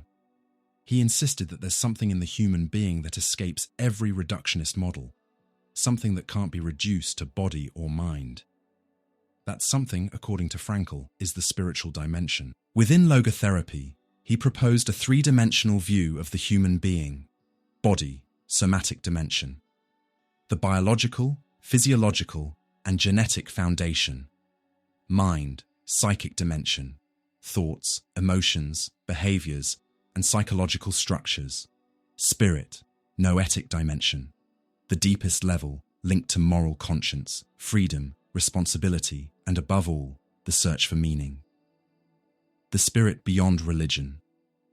Here, we need an important pause. Frankl's concept of spirit shouldn't be confused with organized religion or theological dogma. When he speaks of spirituality, he's not necessarily talking about faith or belief in God. He's talking about an existential dimension, something that every human being possesses, regardless of religion. For Frankl, the human spirit is what makes us truly human. It's what allows us to resist suffering, make moral decisions, transcend our egos, and pursue a purpose that goes beyond survival or pleasure. It's this dimension that allows a person to keep their dignity even under torture, to find strength in the middle of loss, to say yes to life when everything around screams no. This view stands in sharp contrast to many schools of psychology of his time. Behaviorism saw humans as organisms reacting to stimuli. Psychoanalysis, while deep, still portrayed people as prisoners of unconscious impulses. Biological psychiatry reduced mental suffering to neurochemical imbalances. Frankl saw value in all these approaches, but said none of them captured the full human being. He wrote, "The human being is not something to be understood, but someone to be respected." Respect begins with recognizing that within every person there is something untouchable, inviolable. Even in a psychotic patient, even in a humiliated prisoner, there remains a spark, a healthy core that endures. That's the essence of the spiritual dimension. No matter what someone has suffered, they still have the capacity to take a stand inwardly. The noetic dimension and true mental health. Frankl also called this the noetic dimension, from the Greek nous, meaning higher intellect or spirit. It's where moral conscience, the will to meaning, self-transcendence, and inner freedom live. Here, the human being is no longer reacting automatically to instincts or environment, but responding freely with awareness and responsibility. And it's precisely this ability to respond, to choose one's attitude, that Frankl considered the foundation of mental health. While many psychotherapies focus on symptom relief, logotherapy seeks to restore access to the spiritual dimension, because that's where meaning lives, and meaning heals. The therapist's role, then, isn't just to help the patient function better in society. It's to help them reconnect with their deepest calling, their uniqueness, with what makes them live, not just survive. Spirituality as an existential experience. In this context, spirituality isn't belief. It's an experience of being. It can express itself through art, contemplation of nature, devotion to a cause, or deep human connection. It can show up in ethics, courage, forgiveness, compassion, and yes, also in faith, but it isn't limited to it. Frankl's view resonates with many philosophical and spiritual traditions that also recognize a higher dimension in human nature. Plato spoke of the rational soul as the highest part of man, capable of contemplating the good. Augustine saw in the human heart a restlessness that finds peace only in something absolute. Kant described dignity as something that has no price, born from our ability to act according to moral principles. But Frankl's originality was in connecting this spiritual dimension directly to psychotherapy and clinical practice. For him, any psychology that ignores human spirituality is dealing with a mutilated being. As he often said, you can't put the human soul in a test tube. A human being is more than a bundle of drives, chemical reactions, or past traumas. The power to transcend. It's this spiritual core that makes us capable of self-transcendence, of going beyond ourselves toward another person, a cause, or a value. And it's precisely in this going beyond that we find fulfillment. There is no authentic meaning in a life centered only on the self. Meaning is born in relationship, with something greater than the ego. That's why Frankl said, meaning isn't invented, it's discovered. It's out there in the world, waiting to be seen. And the one who sees it isn't the body or the mind. It's the spirit. For that reason, logotherapy isn't a self-help technique. It's a call to existential listening. That listening requires inner silence, openness, attention. It's not self-absorbed introspection, but a readiness to hear what life is asking of us. Suffering, in this process, often serves to break through surface layers, allowing the spiritual dimension to emerge. Many people only discover their inner strength when everything else fails. And it's precisely this spiritual dimension that allows us to say no to evil. When biology and psychology can't explain the courage of a prisoner protecting another, the compassion of a victim who forgives, or the moral strength of someone who refuses to betray their principles under threat, it's the spirit that steps forward. Frankl didn't use this as a mystical explanation, but as an invitation to responsibility. If we possess this dimension, we can't hide behind our conditioning. We are free and therefore responsible. Spirituality and science. Frankl's spiritual view of humanity carries a transformative power. It restores dignity, even in the darkest times. It reminds us that life has meaning, not because everything goes right, but because even when it goes wrong, we can still respond with courage, love, and truth. That's the mission of logotherapy, to reconnect human beings with their deepest essence, with what no pain, loss, or trauma can destroy, their spirit. When Frankl said that humans are three-dimensional, body, mind, and spirit, he wasn't just making a therapeutic claim. He was opening one of the most profound and controversial questions in modern psychology. Is there room in science to talk about spirituality without falling into mysticism? This isn't a technical issue.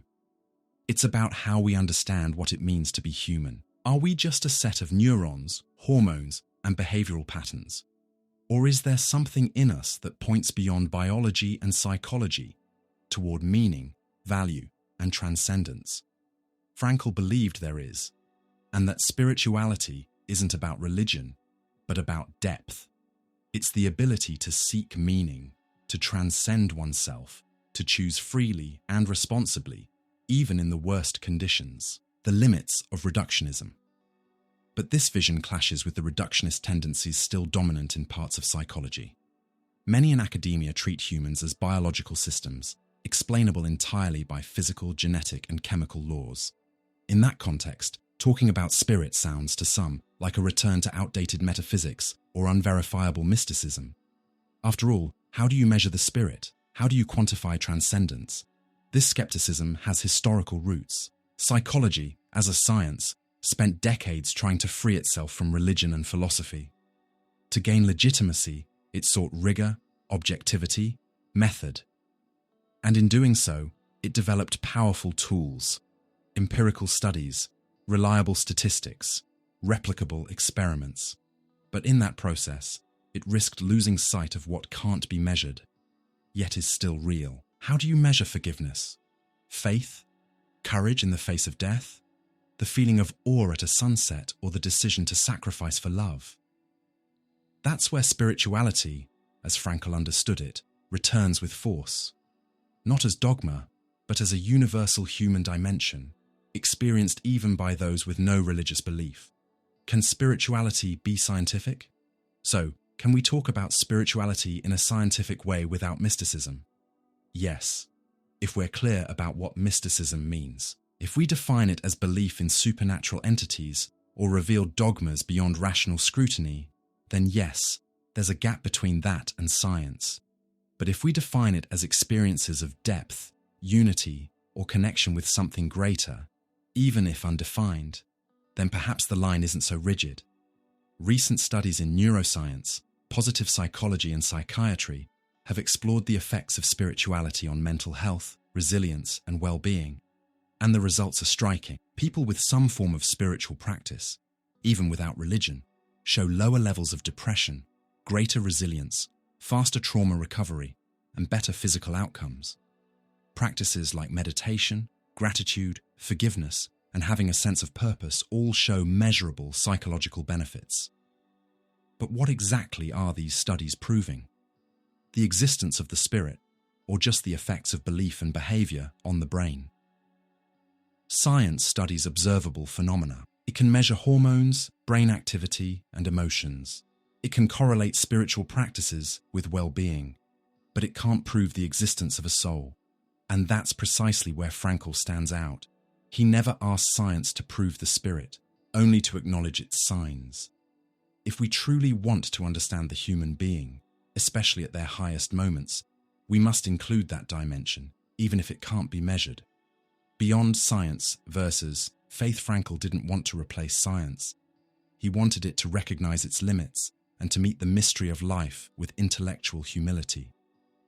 There are many truths that can't be proven, but are still true. This echoes thinkers like Karl Jaspers, who spoke of the limits of objectification, and William James, who studied religious experience clinically without dismissing it. The real challenge isn't choosing between science and spirituality. It's overcoming that false divide. Humans should be studied with the rigor of science and the openness of philosophy and art. Life can't be reduced to equations. It must be lived, not just explained. The human core. Perhaps the greatest danger in modern science isn't materialism, but reductionism, the belief that everything must be reduced to data. But there are things that can only be told, shared, or felt. Experiences that can't be replicated in a lab, yet change lives forever. That's what spirituality often is, an existential response to the vastness and mystery of life. Frankl wasn't trying to prove the existence of God or the soul. His concern was practical, therapeutic, human. He wanted to help people rediscover meaning in suffering, regain inner freedom, and reconnect with what makes them human. So, is it possible to speak of spirituality scientifically? Yes. If we understand that science can study its expressions and effects, but may never fully capture its essence. And that's not a flaw, it's an invitation. As Einstein once said, "Science without religion is lame. Religion without science is blind." Frankl might not have used the word religion the same way, but the spirit is the same. Objective knowledge must be completed by existential wisdom. We don't need to turn science into theology or spirituality into superstition. We can build an integrated approach, one that respects data but also experience, that values statistics but also stories, that studies the brain but never forgets the heart. Frankl's spirituality, at its core, is a plea for humanity, a reminder that there's something in us that can't be automated, programmed, or explained away. Something that cries at injustice, stands up to pain, forgives the unforgivable, and loves the unseen. And even if that's not scientific in the strict sense, it's real. Deeply real. Logotherapy isn't just a philosophical idea, it's also deeply practical. Viktor Frankl was not only an existential thinker, but also a clinical psychiatrist who treated thousands of patients throughout his life, both before and after his experience in the concentration camps. And as a therapist, he developed specific methods to help people overcome neuroses, existential crises, and deep emotional suffering. What makes logotherapy different is exactly this. It doesn't focus primarily on the cause of suffering, as classical psychoanalysis does. Instead, it focuses on the future, on the possibility of rediscovering meaning, even in the middle of pain. To do this, Frankl created therapeutic techniques that help patients shift their focus, moving away from self-absorption and toward a larger purpose. Among the main techniques of logotherapy, two stand out: paradoxical intention and dereflection. Both are based on the belief that human beings are not prisoners of their suffering. They can, through awareness and freedom, change their attitude toward life. Let's look at each one. 1. Paradoxical intention. Paradoxical intention is both simple and surprisingly effective. It's a therapeutic tool in which the patient deliberately does, or even exaggerates, the very thing they fear, often with humor. This technique works especially well for anticipatory anxiety, phobias, compulsions, stuttering, fear of failure, or obsessive disorders. In all these cases, the person is caught in a feedback loop of fear. They fear being afraid, and that fear of fear paralyzes them. A classic example is insomnia. The person says, "I need to sleep. I have to fall asleep soon." But the more they try, the less they can. The anxiety of not being able to sleep becomes the very reason they can't sleep. The fear of failing creates the failure itself. Paradoxical intention flips this logic. Instead of trying to fall asleep, try to stay awake as long as possible. It's as if the therapist said, befriend your fear, exaggerate your phobia, move toward what you're avoiding. Another example, someone with a stutter tries desperately to speak normally, which makes them more anxious, and they end up stuttering more. Paradoxical intention would say, next time you speak, try to stutter as much as you can. Stutter with pride, exaggerate it. That simple act breaks the vicious cycle of fear and anxiety. Why? Because humor, exaggeration, and irony create distance between the person and their symptom. They stop identifying with their fear. They stop taking themselves so seriously. And that distance opens the door to inner freedom, the central goal of logotherapy. Frankl believed that neuroses often come from too much tension between the self and the problem, and that by reversing that tension with humor and paradox, the person becomes free. Man is capable of living and even dying for his ideals, but he is also capable of laughing at himself. And that laughter is liberating, said Frankl. 2. Dereflection. The second key technique is dereflection. from the German dereflection. It means to take the spotlight off oneself. Many modern neuroses share a common trait: hyperreflection. The tendency to focus excessively on one's own thoughts, feelings, symptoms, problems, or desires.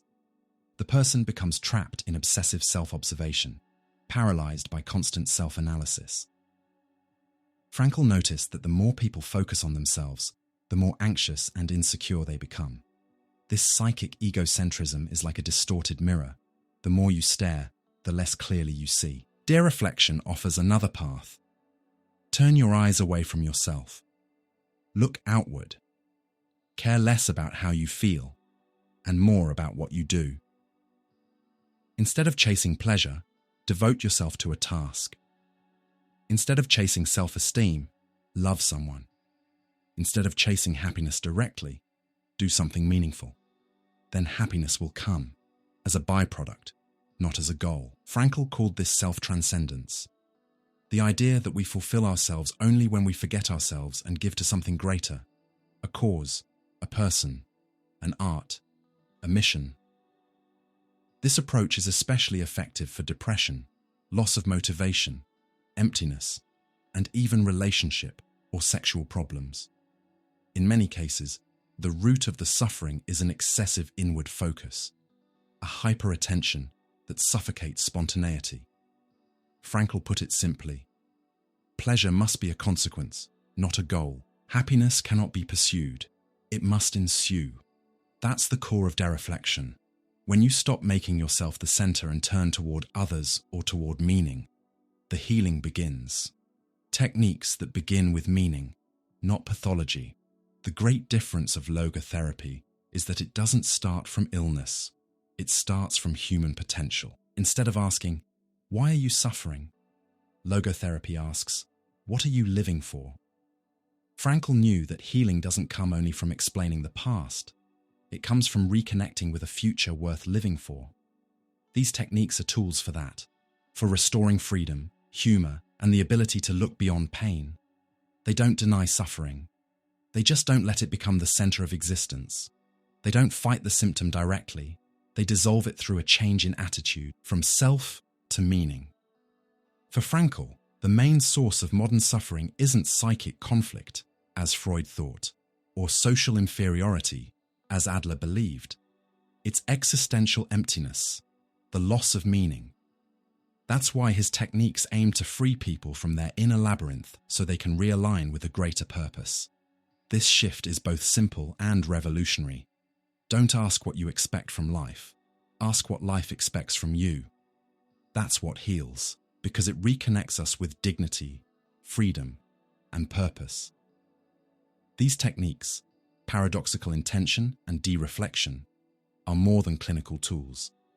They are invitations to courage, humility, and transcendence. In a world where so many are trapped in endless loops of self-analysis and anxiety, Frankl reminds us that meaning isn't found in the mirror, it's found through the window. It's not about asking, "How do I feel right now?" but, "What can I do with what I'm living?" And perhaps, by redirecting our focus, we not only rediscover the meaning of life, but also the best within ourselves. Looking forward, without ignoring the past. Frankl's logotherapy breaks with a paradigm that dominated much of 20th century psychology. The idea that to heal, one must dig endlessly into the past, unearth childhood memories, relive trauma, or decode unconscious symbols. Frankl flipped that logic. For him, healing doesn't depend on what happened to us, but on what we choose to do with what happened.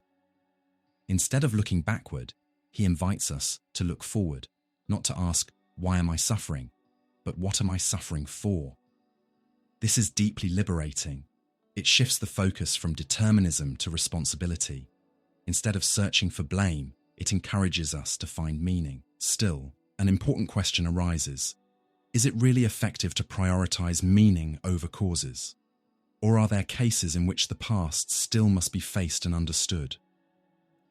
The therapeutic value of the future logotherapy's techniques, paradoxical intention and dereflection, don't deny pain, they reframe it.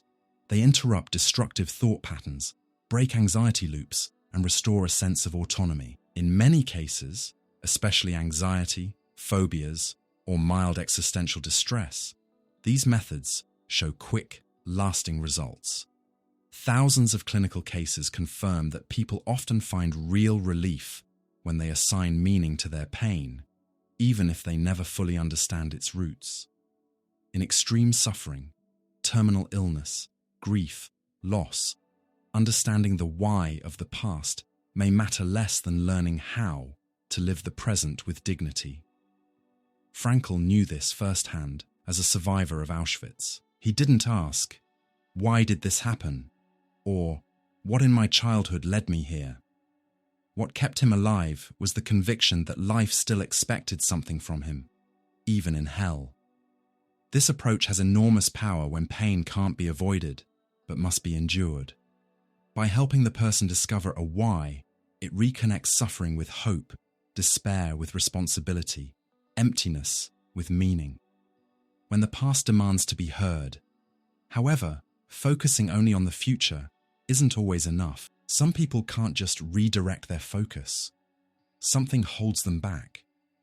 An anxiety that won't ease, a compulsion that repeats, a sadness that won't lift. In those cases, the past isn't just a memory, it's an open wound. And wounds that aren't treated tend to infect. Here, psychoanalysis offers a complementary perspective. Freud said the unconscious is timeless, meaning that past experiences still operate in the present, even if we're unaware of them. Repressing or denying them doesn't erase them. It only makes them stronger and more hidden. So sometimes, understanding the cause is necessary. The pain must be named. The early chapters of our life story must be revisited, so they can be rewritten with awareness. Unhealed childhood trauma, abusive relationships, suppressed grief. These can trap a person in unconscious patterns of suffering. In such cases, redirecting focus may be too early or too shallow. Frankl recognized this. While critical of deterministic psychoanalysis, he didn't deny the value of exploring the past. He simply warned against becoming stuck in it. Looking back is necessary, but only until it gives you the freedom to move forward.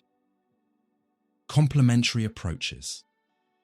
Rather than seeing logotherapy and psychoanalysis as rivals, perhaps it's more accurate to view them as complements. Psychoanalysis digs deep, exploring the roots of personality, childhood wounds, hidden desires, and family patterns. It's a necessary descent for many. Logotherapy, on the other hand, lifts the gaze, helping people look beyond themselves and find purpose despite wounded roots. Psychoanalysis asks, "What in you has been silenced?" Logotherapy asks, "What in you is still being called by life?" Both are valid, and for many people, both are needed. The risk of the existential shortcut. There's another risk worth noting. Sometimes the search for meaning becomes a shortcut, a way to avoid pain rather than process it. For instance, someone who says, "It happened to make me stronger," may sound mature, but sometimes that statement hides unprocessed grief or anger. This premature meaning may seem wise, but can be a subtle form of escape. Frankl warned about this. Meaning can't be forced, it must be discovered, and that discovery often involves silence, waiting, and pain. It's not about choosing between past and future. It's about knowing when each needs to be faced. The balanced logotherapy's greatest achievement is putting meaning back at the center of mental health. In a world obsessed with speed, technique, and productivity, reminding us that the human soul needs meaning is a quiet act of rebellion. Its techniques, by redirecting focus, breaking self-centered paralysis, and restoring humor and inner freedom, are powerful. But there are cases where the past must still be heard. Some wounds must be named before they can be transcended. Some traumas must be understood before they can be transformed. The balance lies here. Use analysis of causes as a bridge, not a prison. Use the search for meaning as a horizon, not an escape. As Frankl wrote, "We are not free from our conditions, but we are free to take a stand toward them." Understanding where those conditions come from, and at the same time asking where they can lead us, is what makes the therapeutic journey truly transformative. Viktor Frankl was not just a doctor or therapist. He was a thinker deeply committed to one central idea, that the human being is, above all, free. Free to choose, to resist, and to create meaning. And it was precisely because of this belief that he strongly opposed two forces that, in his view, were eroding human freedom: modern nihilism and deterministic psychology. Both, to Frankl, had the same devastating effect. They erased the spiritual core of the human person, reducing people to mere products of external circumstances or inner impulses. And when that inner dimension is lost, dignity is lost too, and with it, the possibility of living a meaningful life. Let's look at both of these central critiques in Frankl's work: his challenge to nihilism and his rejection of psychological determinism. Modern nihilism. The denial of meaning. Frankl lived through a century scarred by wars, genocides, totalitarian regimes, and the collapse of grand narratives. He witnessed, as a prisoner in Auschwitz, the lowest point humanity could reach, where a person became just a number and life became little more than waiting for death. In that moral and existential ruin, Frankl saw how many, especially in the West, began to lose faith in values, purpose, and even in the possibility of freedom itself. The experience of mass suffering and dehumanization had left a deep existential void, a growing feeling that nothing matters. For Frankl, this state of emptiness had a name: nihilism. Nihilism is the belief that life has no intrinsic value, no purpose, and no direction, a corrosion of all existential foundations. Nietzsche, whom Frankl admired, had already identified this crisis in the 19th century, calling it the death of God, the collapse of meaning. But Frankl saw that in the 20th century, this crisis had spread and deepened. When a person cannot find meaning, they numb themselves with pleasure or lose themselves in power, Frankl said. For him, nihilism was not an abstract philosophy. It was a collective disease of modern life. It was at the root of consumerism, alienation, depression, and even violence. When people stop believing that life has value, anything becomes permissible, including self-destruction and the destruction of others. The existential vacuum left by the loss of values is never neutral. It will always be filled by something, Frankl warned. If not by meaning, it will be filled by empty pleasure, cynicism, ideological fanaticism, or social conformity. Nihilism, in Frankl's eyes, was a slow but deadly poison, because by denying that life has meaning, it also kills the motivation to live, to love, to fight, and to create. Logotherapy's response to nihilism. Frankl's answer to nihilism was not a return to religion or traditional morality. Instead, it was to recover meaning as a personal and unique experience. Life has meaning under all circumstances, he said. The task is to discover it. Meaning is not given, it must be found. Each person, in facing their own existence, is called to discover what makes their life worth living, even in suffering. Logotherapy doesn't give ready-made answers. It offers questions. What is life asking of you? What task is yours alone to fulfill? What value are you called to embody? These questions are acts of resistance against nihilism. They return agency to the human being as someone who chooses, answers, and stands their ground. Psychological determinism, the human as a puppet. If nihilism denies meaning, determinism denies freedom. That was Frankl's second great target. Throughout the 20th century, psychology tried to explain human behavior through causes, external or internal. That was part of its effort to become an empirical science. But Frankl saw a dangerous trend in this approach. It began to reduce the person to a product. Freud's determinism focused on unconscious conflicts and repressed sexual drives as the main engines of the psyche. Behaviorism, with Skinner, viewed humans as products of conditioning, shaped by rewards and punishments. Later, biological determinism argued that our actions could be fully explained by genes, brain circuits, and chemistry. Frankl didn't deny the importance of biology or environment. He was a neurologist himself. What worried him was the tendency to see people as passive, predictable, and programmable. For him, these models risked killing what makes us human: inner freedom. A human being is free, and that is their greatest responsibility, Frankl said.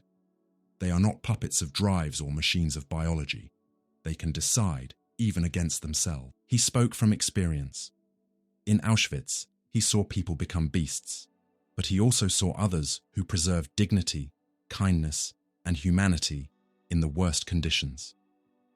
If someone can still choose their attitude in the face of torture and hunger, then there is something in us that cannot be determined. Frankl's third way.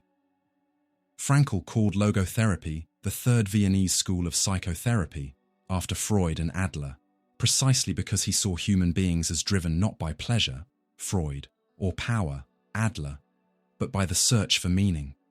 When that search is frustrated, people develop what he called existential neuroses, forms of suffering that don't come from trauma or biology, but from the loss of purpose. To treat these neuroses, he didn't rely on complex analysis. He asked simple but profound questions. Why haven't you given up yet? Who is waiting for you? What could give value to this pain? In answering, the patient begins to rediscover freedom. And that freedom is the antidote to determinism. Freedom, limited, but always possible. Frankl didn't believe in absolute freedom.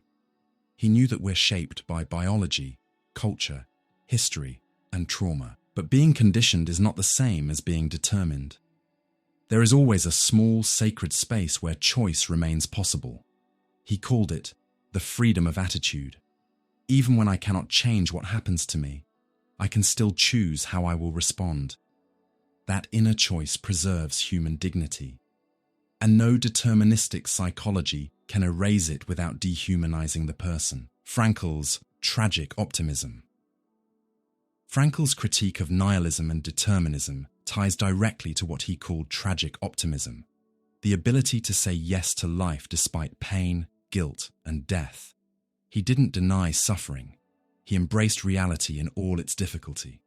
Yet he insisted, even in tragedy, there is meaning. Even in constraint, there is choice. This hopeful realism may be the highest expression of his philosophy. It's not about painting life in bright colors. It's about affirming that even in darkness, we still have a stance to take. And that ability to choose, even in the face of death, is what makes us human. The challenge of neuroscience, Frankl's insistence on inner freedom, that even when everything is taken from us, we still have the freedom to choose our attitude, faces a new test in the 21st century. With advances in neuroscience, the question has become sharper. If our brains begin decisions before we're aware of them, and if genes, environment, and impulses shape most of our actions, can we still believe we are truly free? Experiments by Benjamin Libet and others suggest that, in some cases, the brain prepares to act before conscious awareness. Newer studies show that unconscious processes initiate actions milliseconds before the conscious decision is formed. And yet, research also shows that people who believe in free will report greater well-being, higher motivation, less aggression, and a stronger sense of meaning. So while neuroscience may challenge our sense of absolute autonomy, it doesn't erase the experience of responsibility. Freedom and conditioning, an existential tension. Frankl wasn't naive about conditioning. He fully acknowledged that we are shaped by our biology and history, but for him, freedom didn't mean total control or absence of cause. It meant the ability to respond to reality, even when that reality feels unchangeable. Freedom, in Frankl's sense, lives in the gap between stimulus and response, the space where we can choose our attitude, our meaning, our mission. We might summarize this in two poles: conditioning, biology, neurology, genetics, environment, personal history. Freedom, the ability to choose one's stance, one's meaning, one's direction. Finding balance between science and meaning. Philosophically, This view resembles compatibilism, the idea that even if our actions are conditioned, we can still be free in a moral and existential sense. Even if neurons fire before we decide, that doesn't make the decision meaningless. What matters is our response, our conscious stance. This gives room for Frankl's view. We can accept that our impulses and histories influence us, yet still defend the last stronghold of freedom, the inner world where attitude is chosen. The limits and the clinical implications. Of course, this balance has limits. If we emphasize biology too much, we risk fatalism. I can't change. I'm just my brain. That's the very nihilism Frankl fought against. But if we overemphasize freedom, we risk moralizing, blaming people for struggles shaped by trauma or illness. In therapy, this means neither ignoring conditioning nor erasing agency. Logotherapy insists on working with both, acknowledging what shapes us while awakening what frees us. Even in extreme situations, trauma, disability, deprivation, Frankl maintained that some degree of freedom remains. It might be small, quiet, or wounded, but it's real. That tiny space of choice, the refusal to reduce oneself to a victim, is what preserves humanity. Still, Frankl also taught humility. Freedom is never total, and it's not easy. The therapist's task is to help a person find the freedom they do have, not guilt them for the freedom they lack. The meaning of limited freedom. For Frankl, freedom of attitude is what makes meaning possible. If everything were determined, then meaning itself would be an illusion. Life calls for meaning because we can still answer. Even if our freedom is limited, the very act of responding gives life value. We don't need absolute freedom for life to have worth. Even limited freedom, lived consciously, can create meaning. A balanced therapeutic view. In practice, that means acknowledge conditioning, biology, trauma, environment. Activate inner freedom, questions of purpose, values, and responsibility. Avoid extremes, neither I have no choice, nor everything depends on me. Value the smallest freedom. Sometimes the question isn't, what career should I choose? But, how will I respond to the pain I didn't choose? An integrative view of freedom. We can think of Frankl's idea of freedom on two levels. Structural level, we are conditioned, biologically and historically. Existential level. Within those structures, there's still a space for conscious decision. This choice doesn't erase our limits. It transcends them, not magically, but consciously. And it's within that response that meaning is born. So, when we ask, how free are we, really? Frankl's answer would be, not completely, but enough for life to still matter. Neuroscience may challenge the certainty of free will, but it doesn't destroy it. It reminds us of our limits and of our responsibility within those limits. True freedom, perhaps, is not doing whatever I want, but choosing who I will become despite what shapes me. And it's in that choice, fragile, imperfect, but real, that human greatness lives. That's the middle path Frankl invites us to walk, avoiding the nihilism of helplessness, I can't change anything, and the arrogance of voluntarism. Everything depends on me. A freedom that's limited but real, and a meaning that grows from our responsible response to life as it is. In the end, Frankl's message calls us to live with both humility for what conditions us and hope for what frees us. In the meeting of these two truths lies not only a more human psychology, but a resilient philosophy of life, one that stands against nihilism, accepts reality, and still dares to proclaim, there is something worth living for, and I can still choose how to respond. At the heart of logotherapy, Viktor Frankl's psychotherapeutic approach, lies a deeply revolutionary idea. Human beings don't find fulfillment by focusing on themselves, but by going beyond themselves. Instead of diving inward, we are called to turn outward, toward the world, toward people, toward causes. This is what Frankl called self-transcendence. The term may sound technical at first, but its message is simple and powerful.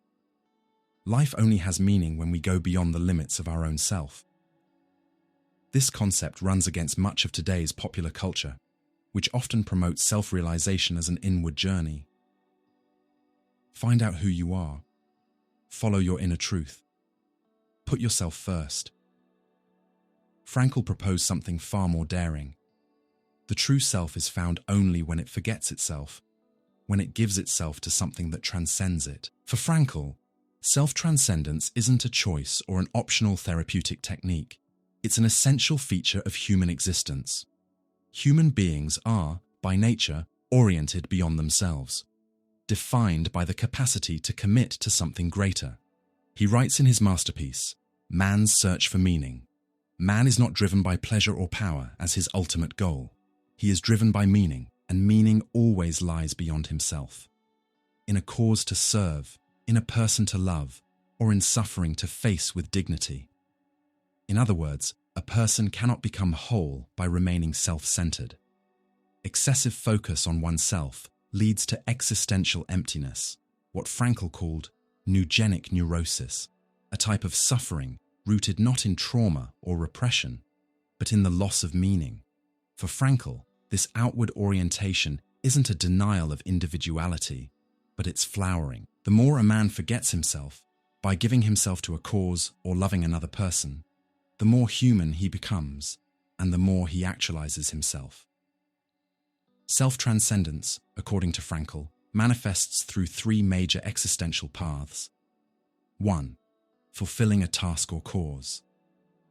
The first way to go beyond oneself is through meaningful work, creation, contribution, or dedication to something that transcends personal benefit. It could be art, a profession, social work, scientific research, or a deeply held idea.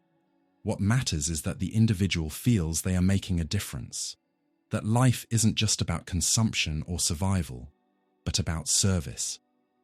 Every human being needs to feel that their life answers a call only they can hear.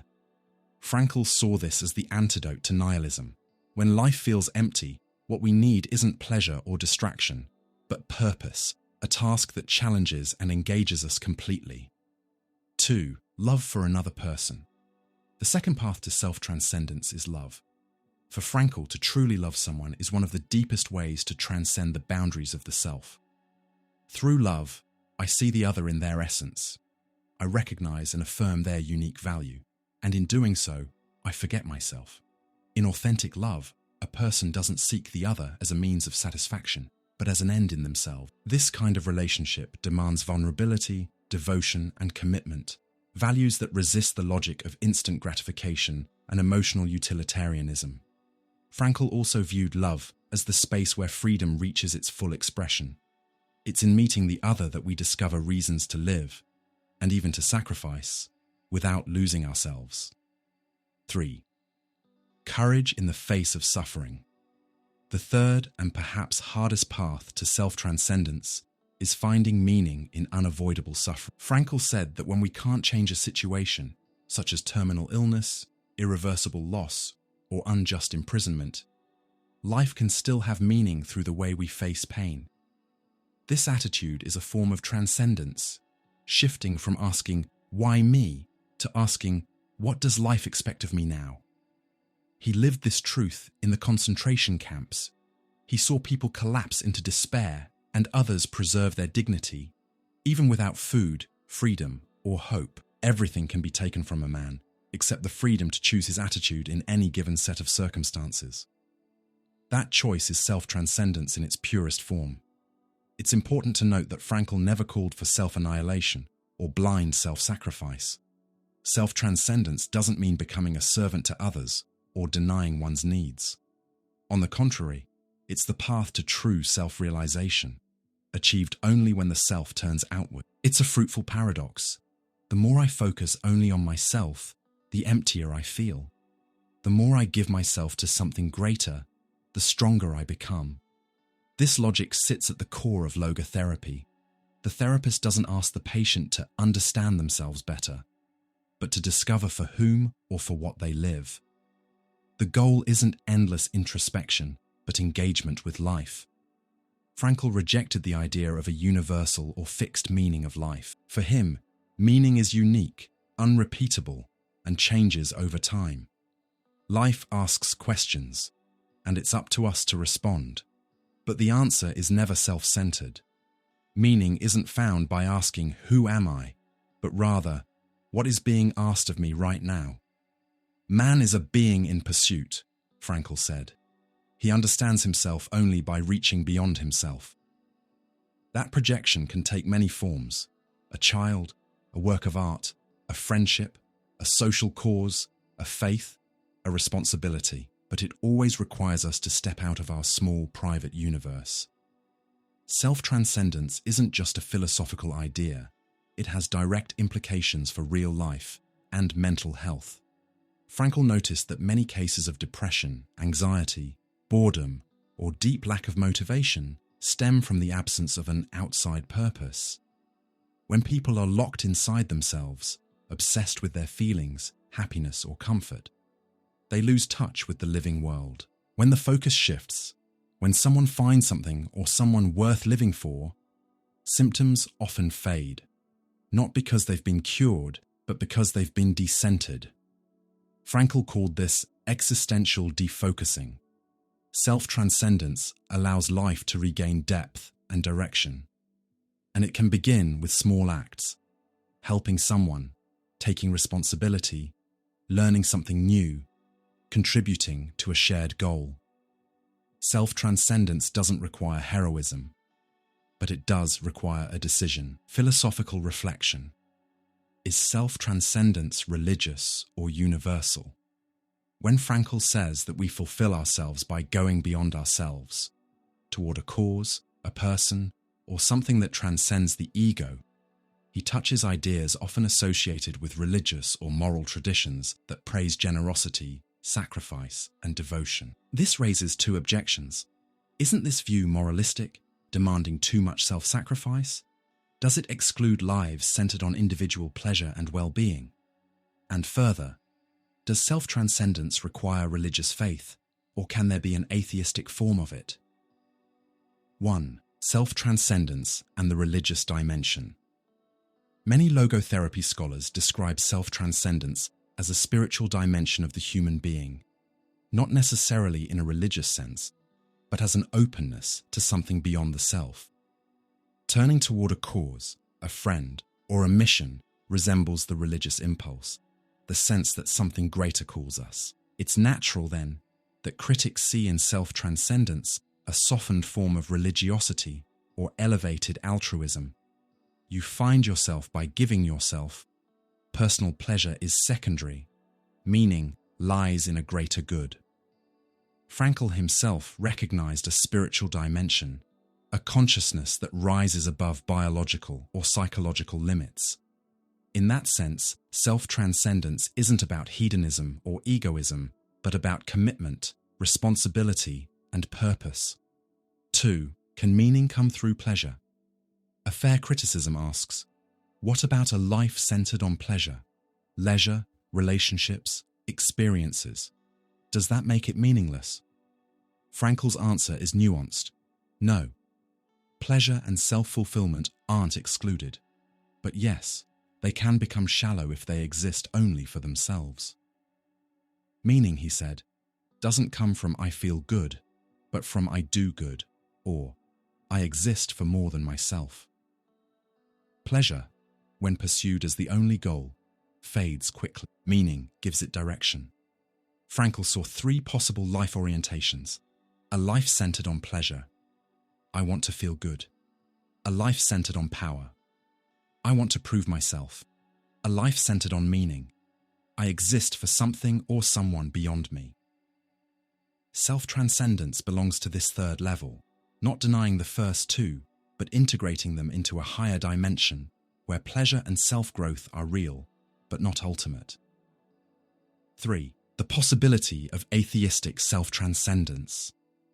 Must one believe in God or religion to live self-transcendence? Frankl's answer, no. He described the spiritual dimension of humanity as open, not dependent on theology or dogma. One can live self-transcendence in a fully secular way, by serving human causes, pursuing art, science, education, or justice. This makes self-transcendence inclusive, available to believers and non-believers alike. The value lies not in faith itself, but in the willingness to respond to life, to give, to contribute. It opens room for what we might call meaningful atheism, a secular life lived with purpose and responsibility. 4. Tensions and risks. Even so, self-transcendence faces real tensions. Moral elitism. If self-transcendence equals sacrifice, it can lead to judging those who choose simpler, pleasure-based lives as less human. Neglect of healthy pleasure. Overemphasis on duty can devalue joy, rest, or light-hearted living, which can also be meaningful. The line between dedication and self-destruction, true commitment can slip into burnout or martyrdom if not guided by balance.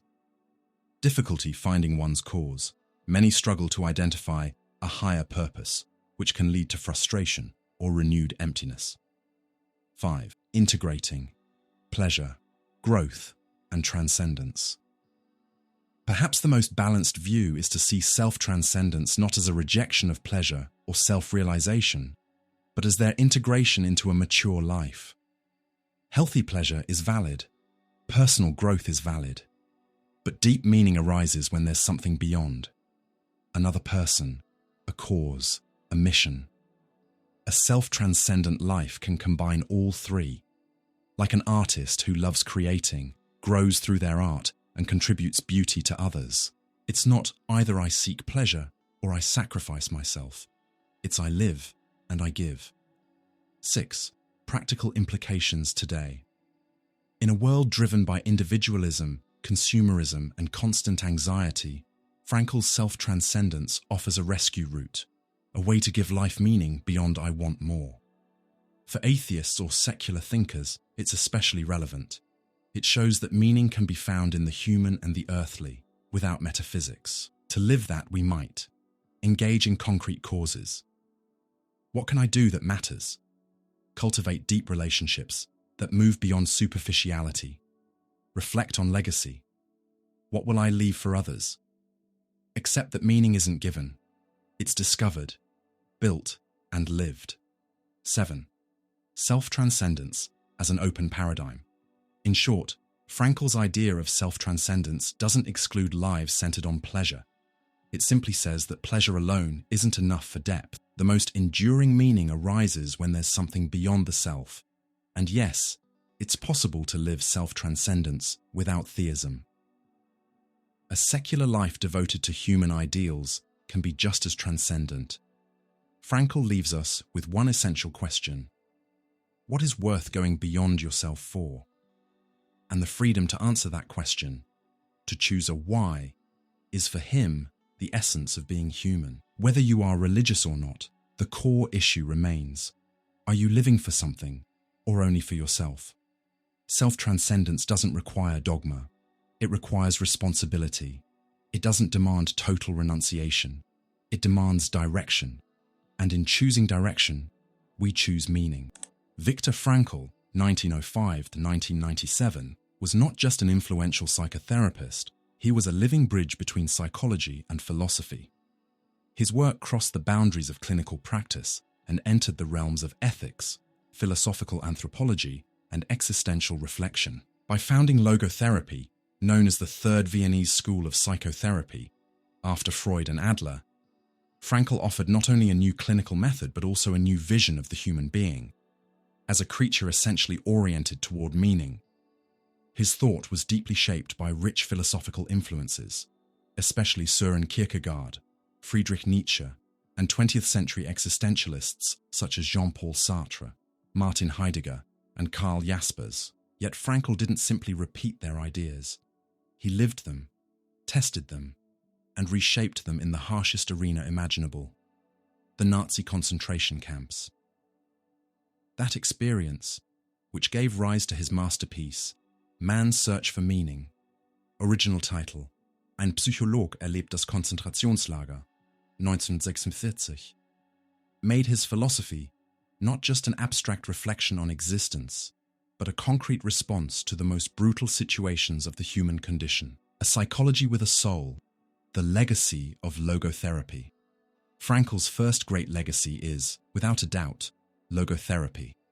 From the Greek logos, meaning reason, meaning, or purpose.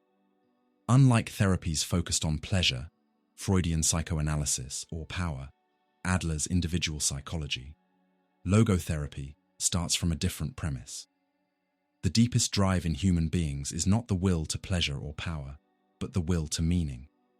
This idea radically changed psychology's focus. Instead of looking only at instincts, environment, or dysfunction, Frankl invited therapists to look into the deepest part of a person, their ethical conscience, their sense of responsibility, and their inner freedom.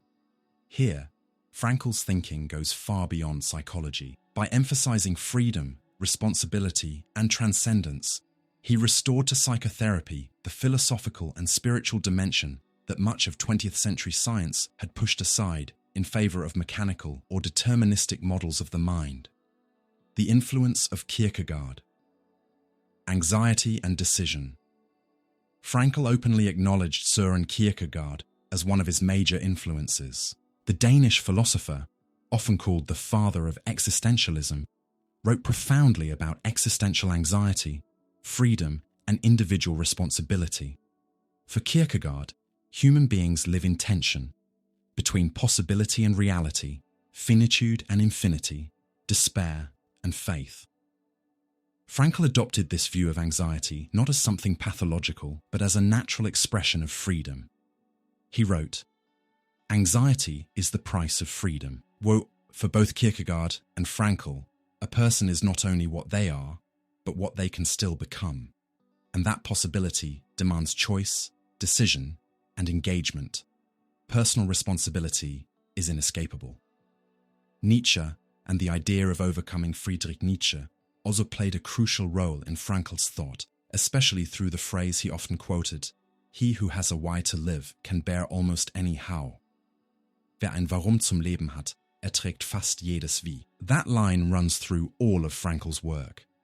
In the concentration camps, he saw firsthand who could endure horror and who could not. Those who still had a purpose, someone or something to live for. However, Frankl differed from Nietzsche in a key way. For Nietzsche, meaning is created. The individual gives life its value through their will to power and personal transformation. For Frankl, meaning is not merely invented, but discovered. Life itself poses the question, and our task is to answer it. Meaning is unique and non-transferable for each person. Echoes of existentialism, freedom and authenticity. Frankl also engaged, directly or indirectly, with other existentialists of the 20th century. Sartre's idea of radical freedom parallels Frankl's notion of the freedom of attitude, the ability to choose one's response even in extreme situations. But Frankl rejected existentialist nihilism. For him, life has meaning under all circumstances, whereas Sartre saw meaning as a fragile, subjective project, always threatened by absurdity. Another key contrast lies in transcendence. While Heidegger spoke of being toward death as the horizon of authenticity, Frankl proposed being toward meaning, a horizon that doesn't deny finitude, but transcends it. Even in the face of death, there remains responsibility, a call to respond. For Frankl, the human being isn't merely thrown into the world, they are called by the world. Influence on humanistic psychology. Beyond philosophy, Frankl profoundly influenced humanistic psychology, alongside figures like Carl Rogers and Abraham Maslow. All of them sought to restore a more holistic view of human beings, moving past the reductionism of behaviorism and mechanistic psychoanalysis. But while Rogers emphasized self-realization and Maslow placed it at the top of his hierarchy of needs, Frankl went a step further. Self-actualization cannot be pursued directly. It is a side effect of self-transcendence. This perspective deeply resonated with therapists, educators, and philosophers concerned about the growing sense of emptiness in modern life. Man's Search for Meaning, a transformative classic. Frankl's book, Man's Search for Meaning, became one of the most read and influential works of the 20th century, with over 16 million copies sold worldwide. It's regarded as essential reading for professionals in psychology, philosophy, medicine, and the humanities. In it, Frankl weaves his harrowing experience in the concentration camps with the core principles of logotherapy. The narrative is raw yet profoundly hopeful. It shows that even in the darkest conditions, the light of meaning never goes out. More than a historical account or therapeutic guide, it became an existential compass for generations, speaking to our pain, our freedom, our responsibility, and our need to find a why. The many faces of Frankl's legacy. Frankl's influence stretches across multiple fields. Clinical psychology. Many therapists integrate logotherapy-inspired approaches. Philosophy. His ideas contribute to ongoing debates about freedom, meaning, and responsibility. Education. His approach has inspired programs on existential reflection and self-awareness. Palliative care. His view of suffering as meaningful helps people face death with dignity. Leadership and business. Authors like Stephen Covey, The 7 Habits of Highly Effective People, cite Frankl as a major influence. His legacy also continues through institutions like the Viktor Frankl Institute in Vienna, which promotes his work and philosophy worldwide. Is Frankl more psychologist or philosopher? This question captures the richness of his life and thought. Frankl was a neurologist, psychiatrist, and clinician, but also an existential thinker and philosopher of freedom. Yes, psychologist fits his professional work. He developed a psychotherapy, treated patients, and published research, but labeling him only as that would miss the philosophical depth of his ideas, his engagement with meaning, suffering, and transcendence. In truth, logotherapy sits at the crossroads of psychology and philosophy. It deals with clinical issues and therapeutic methods, but also with existential questions. What does it mean to live, to suffer, to choose? Frankl could be called a clinical philosopher, one who practiced psychology with awareness of life's deepest questions and philosophy with attention to human pain. This interdisciplinary bridge is what gives logotherapy its power, but also its tension. Traditional psychology focuses on measurable, experimental data. Philosophy focuses on reflection and meaning. Frankl leaned toward the latter, insisting that concepts like meaning and freedom of attitude can't be captured by instruments or tests. He said, "We are conditioned, but not determined."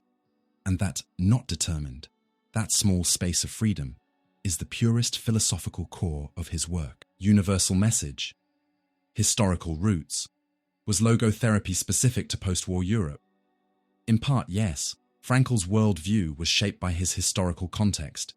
1930s Vienna, the rise of Nazism, the camps, the collapse of old values. His call that life has meaning under all circumstances came from surviving barbaric horror and moral collapse. But he also believed that the need for meaning is universal, not just for prisoners of Auschwitz, but for everyone, in every culture and era. Modern studies confirm this. A recent article, The Relevance of Frankl's Logotherapy for Today and the Future, argues that even in digital, globalized societies, humans still crave purpose. Technology changes, but the need for meaning remains, making logotherapy likely to stay relevant. So while logotherapy was born from European tragedy, its message transcends time and geography. Wherever human beings face emptiness, it asks the same question: what makes life worth living? Logotherapy and the cognitive sciences. In today's era of neuroscience and cognitive psychology, where the brain's workings are mapped in exquisite detail, logotherapy might seem out of place, yet it remains remarkably compatible.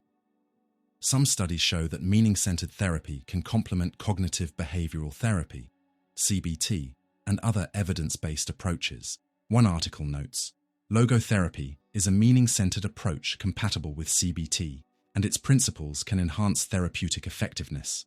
Researchers have also linked Frankl's will to meaning to measurable variables like life purpose, adaptive functioning, and well-being. Thus, logotherapy doesn't need to oppose cognitive science. it can work alongside it. Cognitive models explain the how, mechanisms, processes, brain circuits, while logotherapy explores the why, motivation, values, and existential direction.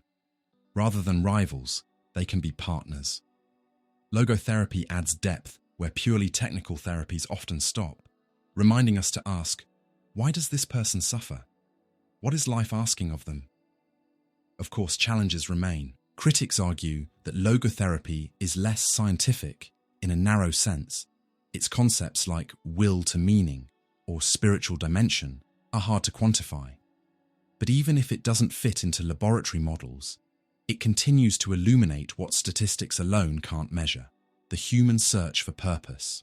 Frankl's enduring relevance today, we can see logotherapy from three perspectives: as a clinical tradition used by therapists, educators, and caregivers worldwide; as a bridge between psychology and philosophy, keeping alive the question of meaning and freedom; as a challenge to cognitive science, reminding us that explaining processes isn't enough. We must still ask why and for what purpose. Frankl achieved a rare synthesis, both a clinician and a philosopher. His work was born from a particular time and place, post-war Europe, yet speaks a universal language. Far from being outdated, logotherapy may be more necessary than ever. It addresses what modern science cannot fully capture: lived meaning, freedom of attitude, and the human response to life. Frankl taught that even in tragedy, we can still choose, that inner freedom can never be taken away, that suffering can be endured with dignity if we have a reason, and that the search for meaning isn't a luxury, it's a vital need. His legacy endures because it continues to speak directly to each of us when we ask, what am I doing with my freedom? Who or what am I living for? What gives meaning to my life today? These questions, more than any answer, are what keep Viktor Frankl's philosophy alive, and more relevant than ever. If you've made it this far, thank you for joining us on this deep journey through Viktor Frankl's ideas. The search for meaning is a personal task, but it doesn't have to be a lonely one. When we reflect together, we grow, question, and open space for something greater than ourselves. If this content moved you in any way, give the video a like, share it with someone who needs to hear this message, and tell us in the comments, what's your why? Which part of Frankl's philosophy resonated most with your own story? Don't forget to subscribe to the channel so you don't miss future reflections on philosophy, existence, freedom, ethics, and what truly gives life meaning. Every video here is an invitation to think, to question, and to transform from within. And of course, stay tuned for the next videos. We still have so much to explore about philosophy, existential psychology, and the legacy of great thinkers who help us understand the world and ourselves. See you in the next video. Until then.